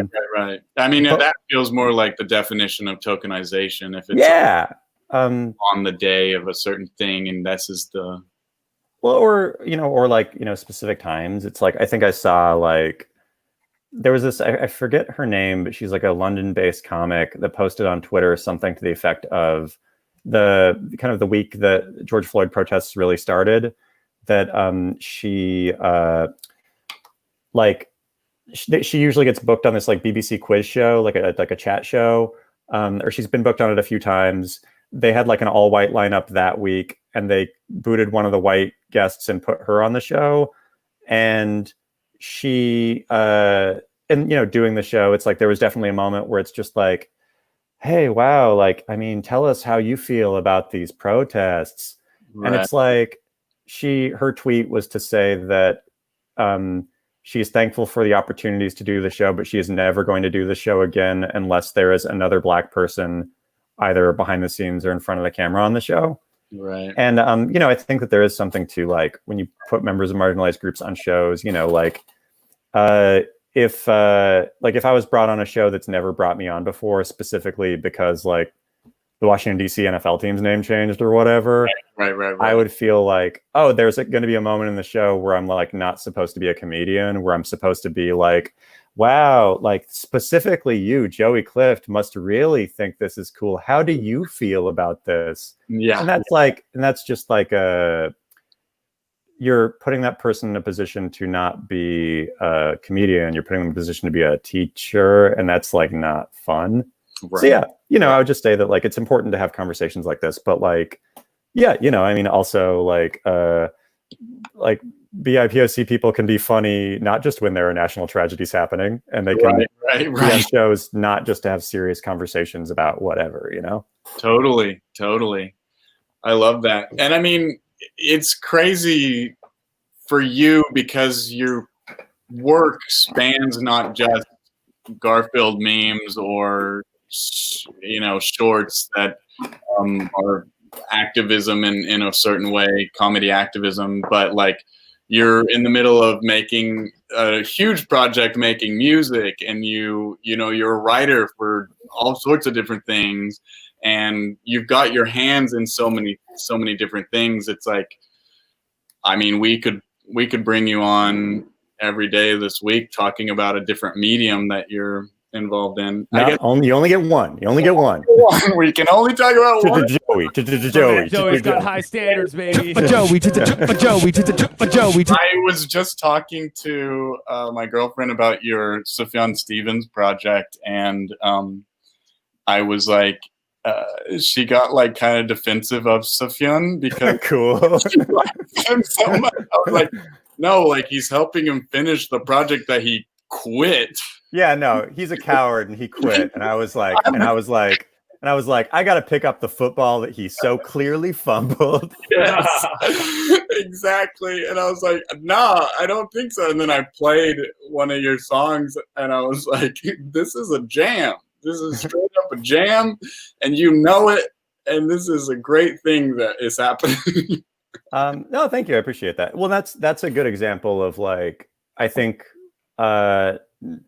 representation in a way that's not showy, and that it's like, I'm super involved in Native Hollywood. I'm friends with a ton of Native comedians and a ton of Native creatives and writers and musicians and stuff like that. So like, there's a lot of like, I don't know, a lot of kick-ass Native musicians have songs on the various, the 55 albums that I released. And like, there are definitely songs on the albums that like directly deal with Native stuff, but it's like, and then there's also songs by Natives that don't deal with Native stuff. And it's like, that's just because like my network, there's like a big chunk of my network that's like funny Native folks or creative Native folks or whatever. Right. So like for me, if I do like a call for a show, I'm probably going to have a bunch of Native people on the show just based on the virtue, like regardless of whether it's, a bit show about the Avengers or it's like a Garfield thing or a Sufjan Stevens thing. Like there are going to be Native people on the show just because that's who a lot of my friends are, Right. Totally. So I think it's just like, it's not just making that like super lazy call in November. That's just like, yo, any Native comedians want to talk about tragedy and say a joke or two? Yeah. It's just like being friends with people that aren't like you. And to answer Penny Farthing's comment, are the 50 albums available on Spotify? Oh yes. They're all available on SoundCloud. You can find them. It's at soundcloud.com/R50States Project. There are 53 albums and 2 EPs. Rhode Island's a double album, and then I also did a full album for the Territories, and then another full album for the Moon, because there's a U.S. flag up there, so you gotta. That one features a member of the Lumineers has a song on that album, which is crazy. Yes. And then there's 2 EPs, one for Washington D.C. and one for Puerto Rico. There's like 512 songs or something like that. It is. And just to catch me up, are you the artist on all these songs? Like you are. So what I did was it's an idea that I've had for since like 2015. I pitched it at a couple comedy websites that I worked at. I could never really figure out like how to do it, because like making 50 albums worth of content is even if the songs are shitty is like a lot of work, because that's 500 plus songs. Right. So I at the start of quarantine, I was writing on a Quibi show. And the show got shut down due to COVID. And I was driving home my last day at the job, and I remember like legit like having the thought like just hitting me of like, wait, I'm unemployed, so are my friends. I could do that Sufjan Stevens 50 States project if I crowdsourced it. So I just posted a tweet out basically saying like, hey, I'm going to finish Sufjan Stevens 50 States project. Send me an email at this email address, and like I'll send you the info. And then I got 200 emails within an hour that were just like people that were like, yeah, I'm in, brother. Yes. And so it's like I didn't write any of the songs, but I was the guy that was looking at an Excel spreadsheet for 2 months straight, just categorizing and organizing and replying to emails and stuff. I maybe I did know that, but I forgot. Like that to me is a beautiful, like timing wise, like this happened because of quarantine. Quarantine sucks and everybody hates it. People are depressed and it's causing deaths all over the world. But then there is some weird silver linings, and this is exactly that. This 50 States project, it happened. It's real, and I didn't know that it happened. It started. I didn't know this entire project started like at the beginning of quarantine. Oh yeah, like I think that the tweet that I did was like March 18th, and I released the last set of albums like probably earlier this month, June 2nd or whatever. So like it took around 2 months, but yeah, we're done. We finished all finished all 53 albums. And I don't know, it's like that's one of those things that's just like, I don't know, it was a fun bit. It's a thing that I spent a lot of time on. And as somebody who like I've thought it would be funny to finish Sufjan Stevens' 50 States project myself 5 years ago. It got write-ups a bunch of places, the AV Club, Exclaim, like I'm a bunch of random, I've been interviewed a bunch of places, a bunch of interviews are coming out about it. And like to see a headline that says, I'm looking at it right now because I printed it out, comedian Joey Clift finishes Sufjan Stevens' 50 States project. That's like the most like, that's my end credits, like the montage of cool moments in my life. Yes. That's when it freeze frames on your face. And yeah. That's just like, I did it. I did it, guys. Fucking did it. I did it. It's so true, though. Oh, it's an amazing concept. So, have you heard from Sufjan?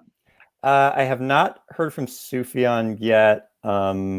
My two potential buttons for the project is I'm either going to do like a live stream concert, like partnering with a bunch of nonprofits where we get people to play their songs from all the different albums, and it's like a festival that's like 8 hours or whatever, and then we partner with like a bunch of different cool places, and that to gain money for them and have it be like a fundraiser. And then if I can't do that, or if I can't pull that off, or if I'm too busy to pull that off, I still want to burn every album onto CDRs, tape the album artwork to them, put them into a box, and then mail them to Sufjan Stevens' record label with a letter that says "You're welcome." Yes. So like if he doesn't already know about it, he'll find out, and he will be probably annoyed. Oh my gosh! Honestly, he's working tirelessly to actually finish the project. Oh yeah. That was the only way that he could dunk on me in return is if he finished the project, or if he in interviews said that was my plan all along. That would make me so mad. On finishing that was my goal was to inspire the nation to do it for. I'd be like, no, fuck you, man, that's a lie. He's the Banksy of music. Clearly, he just keeps you guessing. Oh, that would make me so mad. I would be so mad if he did that. It's a hilarious thought, though, to me, is him being like getting this box of CDs, and then my thought was like, how many other times has people attempted this project? And then I was like, nobody has actually followed through. Maybe somebody made another album and was like, I was hyper aware of this in the build up to it. There's a message board started trying to finish this project in 2010 on a Bandcamp page. They got, I think, 20 albums in and then gave up. Really? So for me, it was a race to them of like, my worry, like my first drop of albums was 26 albums because I wanted to get a head start just in case they see that I'm doing it. And they're like, oh, no. That was our plan. Yeah. And then there are a couple of different SoundCloud pages called like the 50 States Project, where it's clear one guy was just like, Sufjan Stevens stopped doing this, so I'm going to do it myself. And there's like 6 songs on there, and then they gave up. Oh, wow. So I'm the only person to complete it. Yes. Which honestly should be a weird Guinness World Record. I'm waiting for you to get the title. All the records are weird. It should be legit Guinness World I guess putting weird in front of Guinness World Record is a superfluous. Well, I'm just happy that enough people remember Sufjan Stevens. Maybe I'm just like, I just have low expectations. Oh, he's in my ear at least once a week, at least. So I mean, I've legit never listened to. I've only listened to a Sufjan Stevens album the full way through once in, I want to say 2006, and I didn't hate him. I was just like, it's not for me. So I'm not even like a fan. Wow. I don't like him. I only hate him because he made a promise and didn't follow And through. didn't follow through, which I is hate it. Yeah. Which is so rare. Yeah. Honestly, I love Sufjan, and I blast his hits all the time. So I'm kind of at the other end where I'll listen to a whole song, but I am fully aware that there is a lot, or a full album, and I'm aware that some of these songs are like 4 or 5 minutes long. I'm aware that they are, but they're background.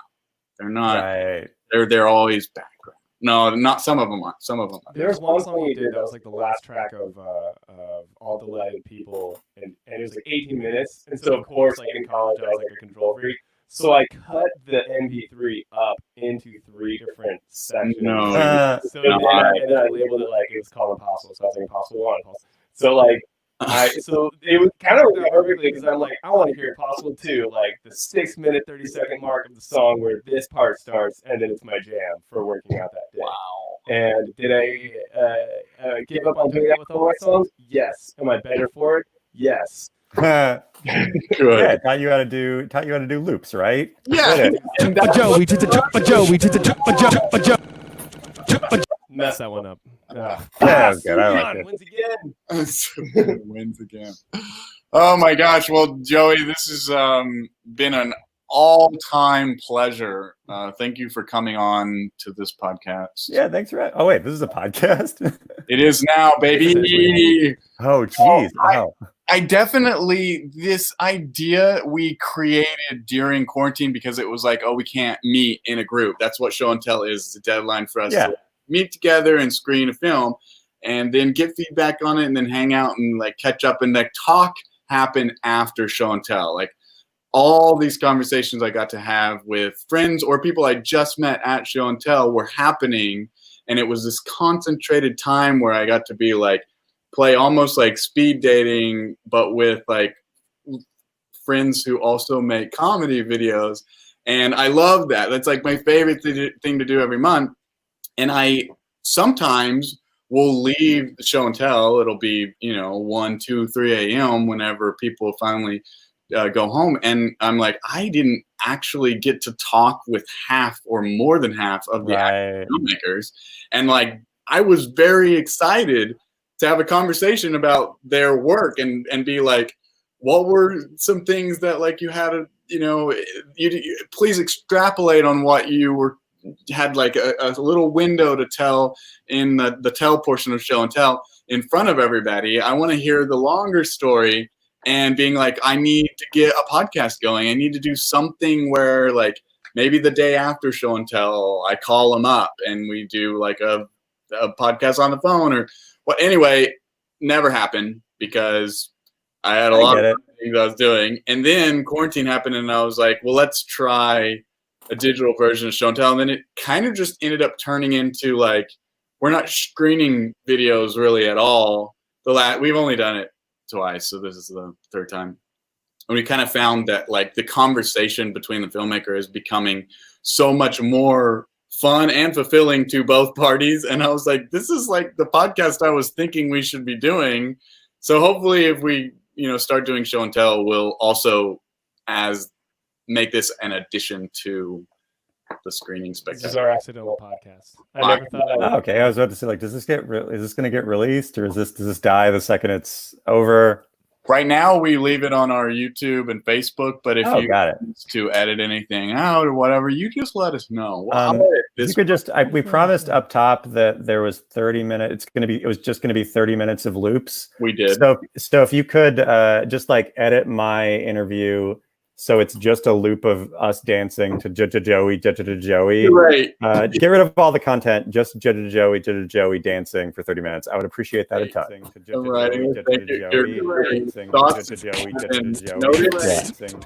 happen. Yay. I'll be up very late tonight to make sure this is up. Yeah. No, you don't actually have to do that. This was I think we actually still have to do it because Kyle wants to. Oh, actually, if we look at each other, that works. That works, doesn't it? Okay. Wait, are you guys roommates? I just realized that your background. Oh, wow. We are roommates. We live in the same house that show and tell.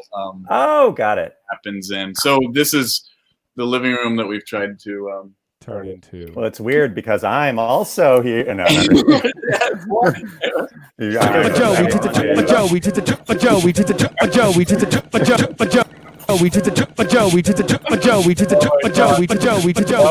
thank you so very much for coming on, and thank you for making amazing stuff, and thank you for sharing it with the world. And yeah, thanks for having me. You guys are great. Like I know that we're not. I feel like our Venn diagram circles of the comedy community doesn't intersect a ton, but like I've like thought you guys were cool as shit for a while, so it's cool to talk to you. Well, now our Venn diagrams look a little bit like that. Like a little lasagna that's going to be eaten by Antifa Garfield. Says I hate Mondays. I don't like Mondays was an acronym for something.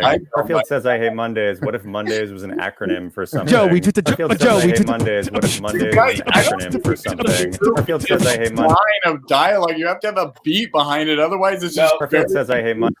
I'm looking at your mouth is not moving. Yeah, I mean it's weird, but I'm in it. I'm with it. I'm with it. Okay, great. Yeah, thanks for having me. This is super fun. Cool, man. Well, we'll let you go, and thank you so much. We'll see you at a future show and tell, hopefully soon, or not. Yeah, who knows? Maybe it's okay that it's We'll not. see you soon. Maybe just right here on this very screen.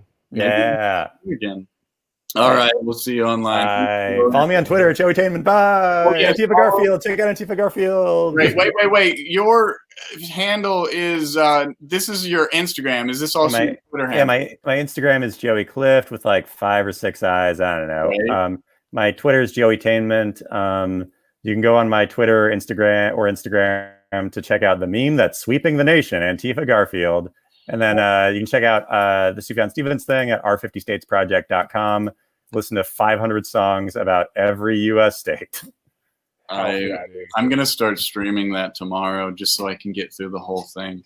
Honestly, if you did, do that and tell me what your favorites are. I will. This is great. This is exciting because I've been listening to like audiobook. I'm on one audiobook that I'm like, this is garbage, but I'm like, I have to finish it. It's the Bible. Disclaimer, it's the holy word. You're just like, locusts. Weird. Yeah. Job, gross. This is your Twitter handle, Joey. That's my Twitter at Joey Tainment. Great. I didn't misspell it, and then everyone's like trying to follow. It's like entertainment, but with Joey at the start. Heck yeah. I thought it was very funny. I thought it was really funny and clever when I came up with that handle in college. And then around 2013, I was like, oh, this is dumb. And then but I've got 200 Twitter followers, so I better keep it. Now it's just the albatross around my neck. And the fans are starting to call themselves the Taintments. The Tainters. Oh yeah, that is what my fans call themselves. Yeah. So you can't change it now. All right, Joey, we'll actually let you go now. Follow Twitter. Bye. You did it. We love you. We made content. Joey.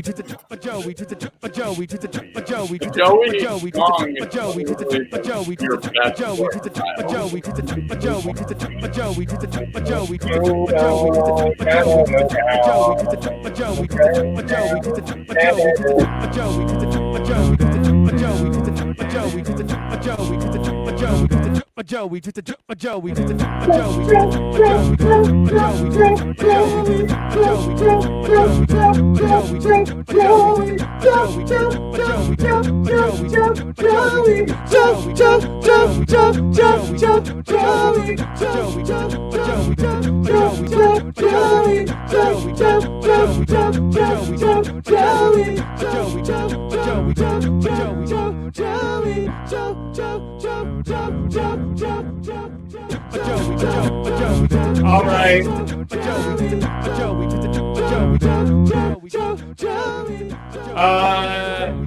That might be a slick little show and tell. I want to try another thing. We did this last time, Kyle, where we threw out this link, the StreamYard link, and invited anyone in the community, any viewers, anybody who wanted to join the conversation. If you want to join the stream and hang out for the last couple of minutes here, we are going to be going till 10 p.m. So if you want to join the conversation, hit this link. We put it in the comments. We put it in We didn't put it in the description.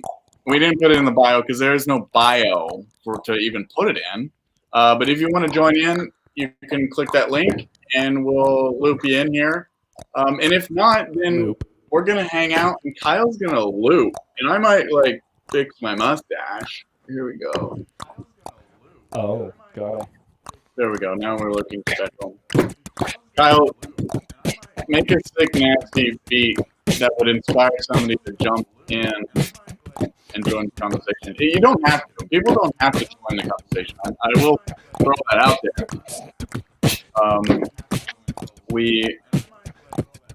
We are hanging out.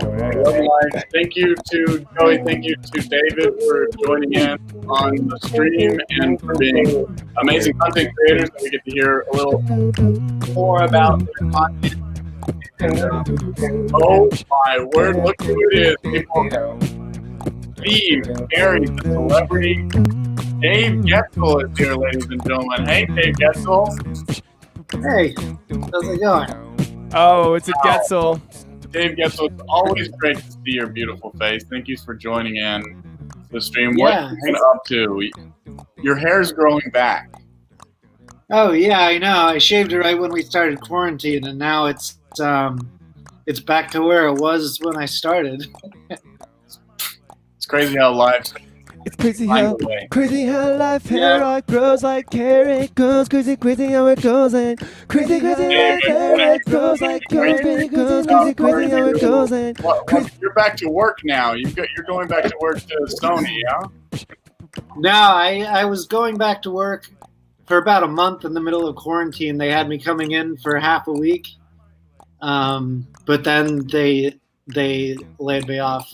Well, temporarily. I'm going to go back at some point. Wait, so, they laid you off? Well, they furloughed me. Oh. So now I'm on unemployment, but I'm probably going to go back at some point in July. Okay.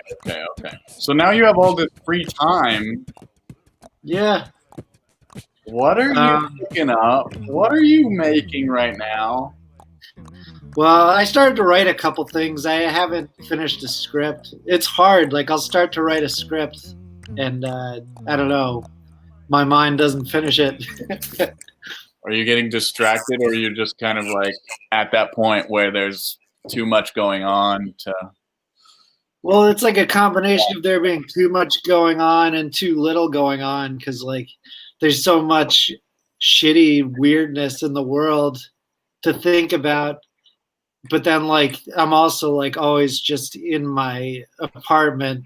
So it's, like, hard to sit down and do stuff when there's always time in front of you. Weirdness in the world. Oh, Kyle, I'll tell you on the loop. I was like, weirdness in the world. But weirdness in the world. But yeah, I'm getting some stuff written. I'll have a new cartoon done for the next backyard. So you could have a whole new feature at this rate for what we're gonna do. Dave, is it cool if I well, I don't. Maybe I shouldn't.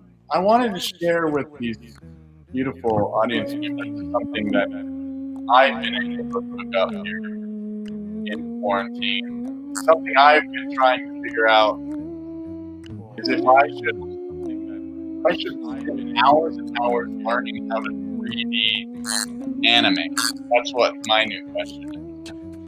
I talked to you. You've got a couple of 3D things, but you don't know how to 3D sculpt. You know how to make? No, I don't know that at all. But you showed me the well, you showed me what I do, the 3D Yerf Dog's wife file, and then you were playing around with it.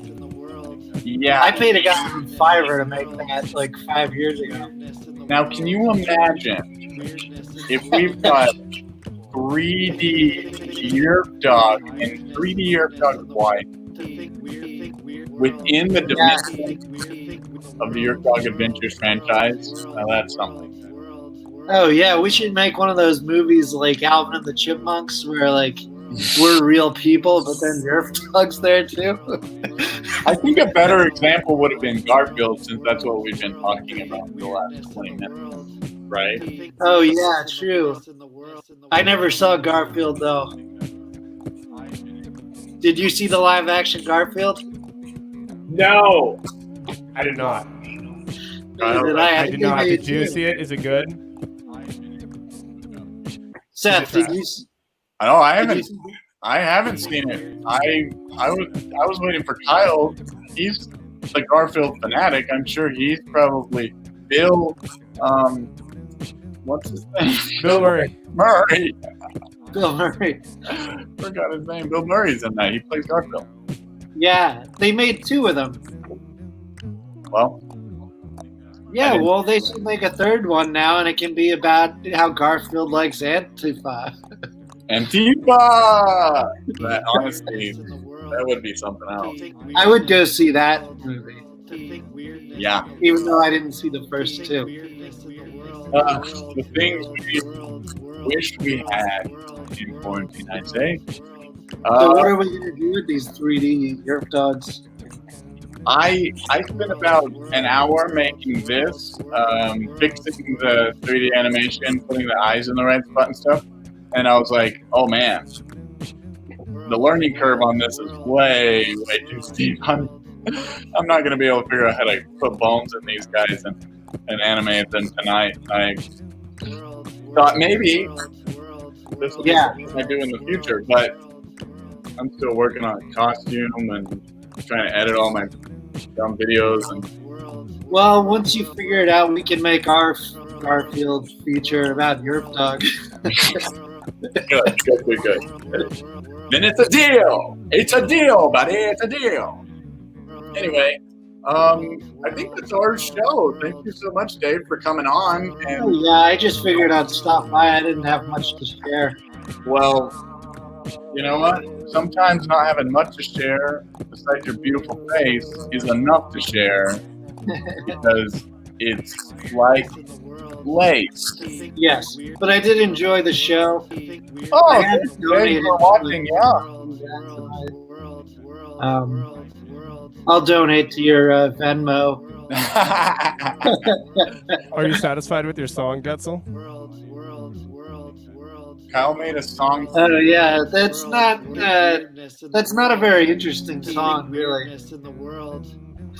Oh, rapping over it though, rapping over it though. Yeah, I'm rapping, now I'm rapping. Now I make it weird, rapping. Now I weird, man, now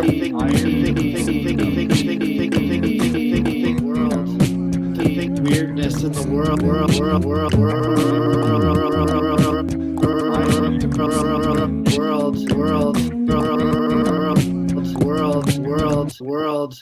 To think weirdness in the Cute, right?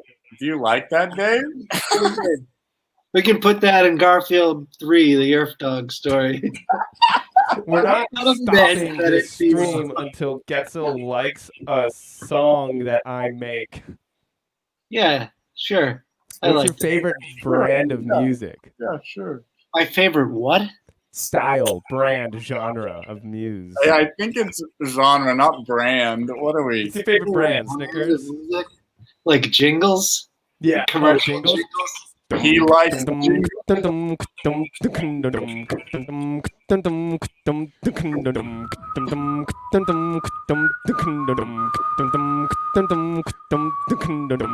I do actually like better than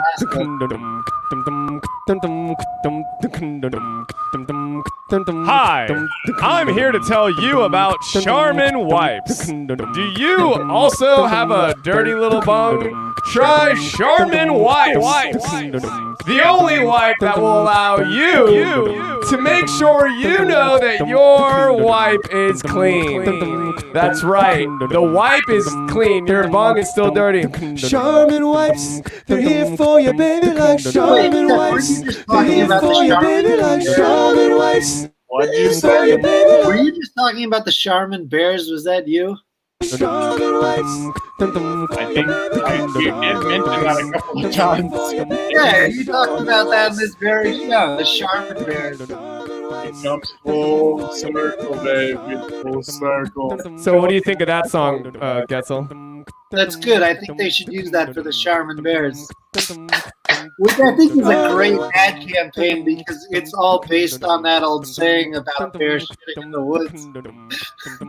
Yeah, wait, what is it? If a bear shits in the woods, does it wipe? Does a bear shit in the woods? No, it's And like then the whole thing about toilet paper is a bear taking. I never made that connection, but that has to be it, right? no. I think that Oh, it's that's absolutely what it is. no. It's if a tree falls in the woods, does it That's a actually different saying. That's a make different noise? saying. And then Does the a bear shit in the rebuttal- woods means a different thing. Right, but I think it's a rebuttal to that phrase. It's like the answer to that question is a question, which is, if a bear poops in the woods? Oh, so you're saying if someone asks you if a tree falls in the woods, does it make a sound? Your answer would be, does a bear shit in the woods? Sounds good to me. Honestly, that's my understanding of that phrase. Call me out. Maybe somebody who's watching right now has a better answer. I don't know. You're saying shit a lot on a show where we're not really supposed to be swearing. I didn't say it, and you two are in detention right now and need to say some kind words to make up for your putty words. All right. Well, I think that you had a very nice show, and it was fun, and I watched the whole thing and enjoyed myself. Oh, thank Help, yeah. That was very sweet. Thank you. You made up for it. Now Kyle has some work to do. Yeah, and I think everybody should donate $2 to Venmo at Showtell Show. No, Everyone donates $2. if somebody feels so inclined to do that, they are more than welcome. But I do want to say that there are also amazing organizations out there that are in crisis that probably need the money more than us, and you're welcome to go donate. That's true. And you didn't even have to buy snacks for this show. I didn't. I did not have to buy snacks. We didn't have to buy any snacks for this show.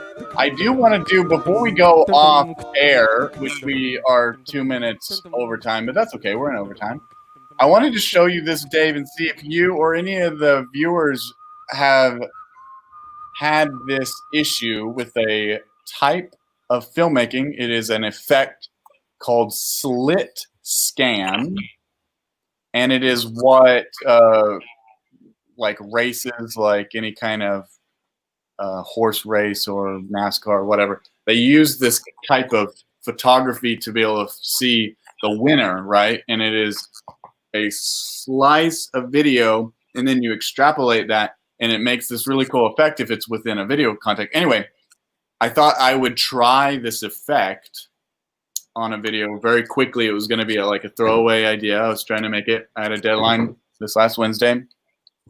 My computer could not handle the insane amount of graphics it was trying to use, and it could not render. It was like 300 hours of render time. Let me show you what I'm working I've never used anything like this. Have you ever heard of slit scan? Deadaway idea. I was trying to make it. I had a deadaway idea. I was trying to make it. It's like a photo finish type thing. Yes, and it's looking like my computer won't even let you see the image because a throwaway idea. I was trying to make it. I had a throwaway idea. I was trying to make it. I had a throwaway idea. I was trying to make it. I had a throwaway idea. I was trying to make it. I had a throwaway idea. You see how it kind of like spans out. This is a project I'm working on that will not export. Oh, so I see what you're saying. So when you get about 2/3 of the way across, it's just like a stretched out. Stretches it out like that, yeah. Yeah, I like that picture. But if anybody knows how to fix, I've got a rendering problem. It's hours. It's not working. Oh man, that should be your profile pic on everything. And it's all blurry too. But anyway, that's like that's what I've been dealing with, and then my computer is too slow. I need to get a new computer, and I think that is the real issue here. I need to get a faster computer. There's no way that's true. It's all about believing in yourself. You can't. It's not nothing that your computer can't do that you believe in. Sethward, There's nothing you can't do that your computer, Sethward. Well, There's nothing you can do. Kyle. Thank you very much. Yeah, thanks. No problem. I take all my wisdom from Charmin Wipes commercials. Yeah, there's a bear shit in the woods. There's a bear shit in the woods. Oh, It's poo-poo. Does a bear defecate in the wood? We're post 2 hours. This is after hour show. This is the after hour. All the X-rated. Everyone's saying X-rated word right now. Getzel first. No, don't. No, I will mute you guys.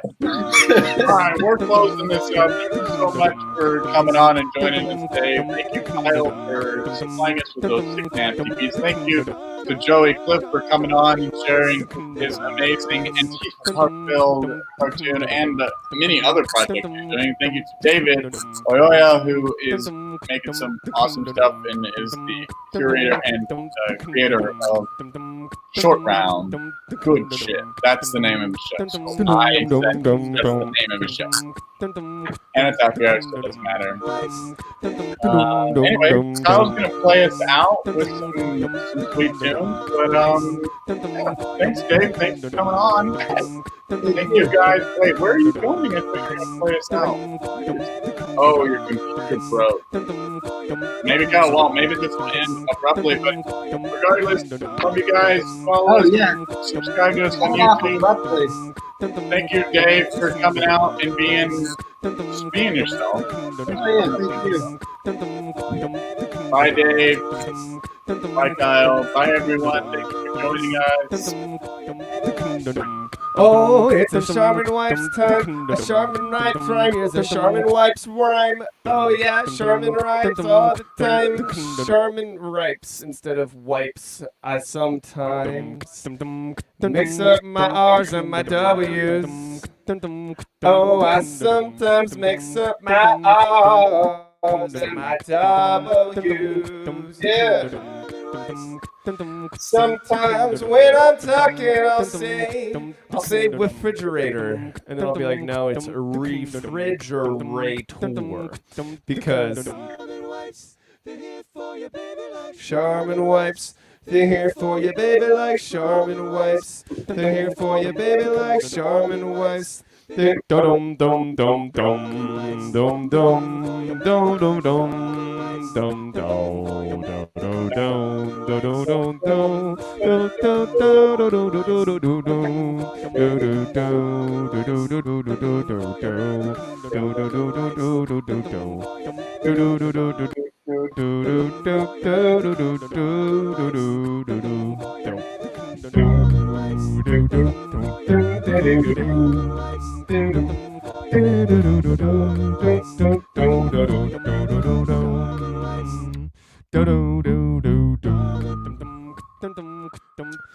Well, that was show and tell. Kiddos, enjoy your day. Please go to some more protests. They're a great time.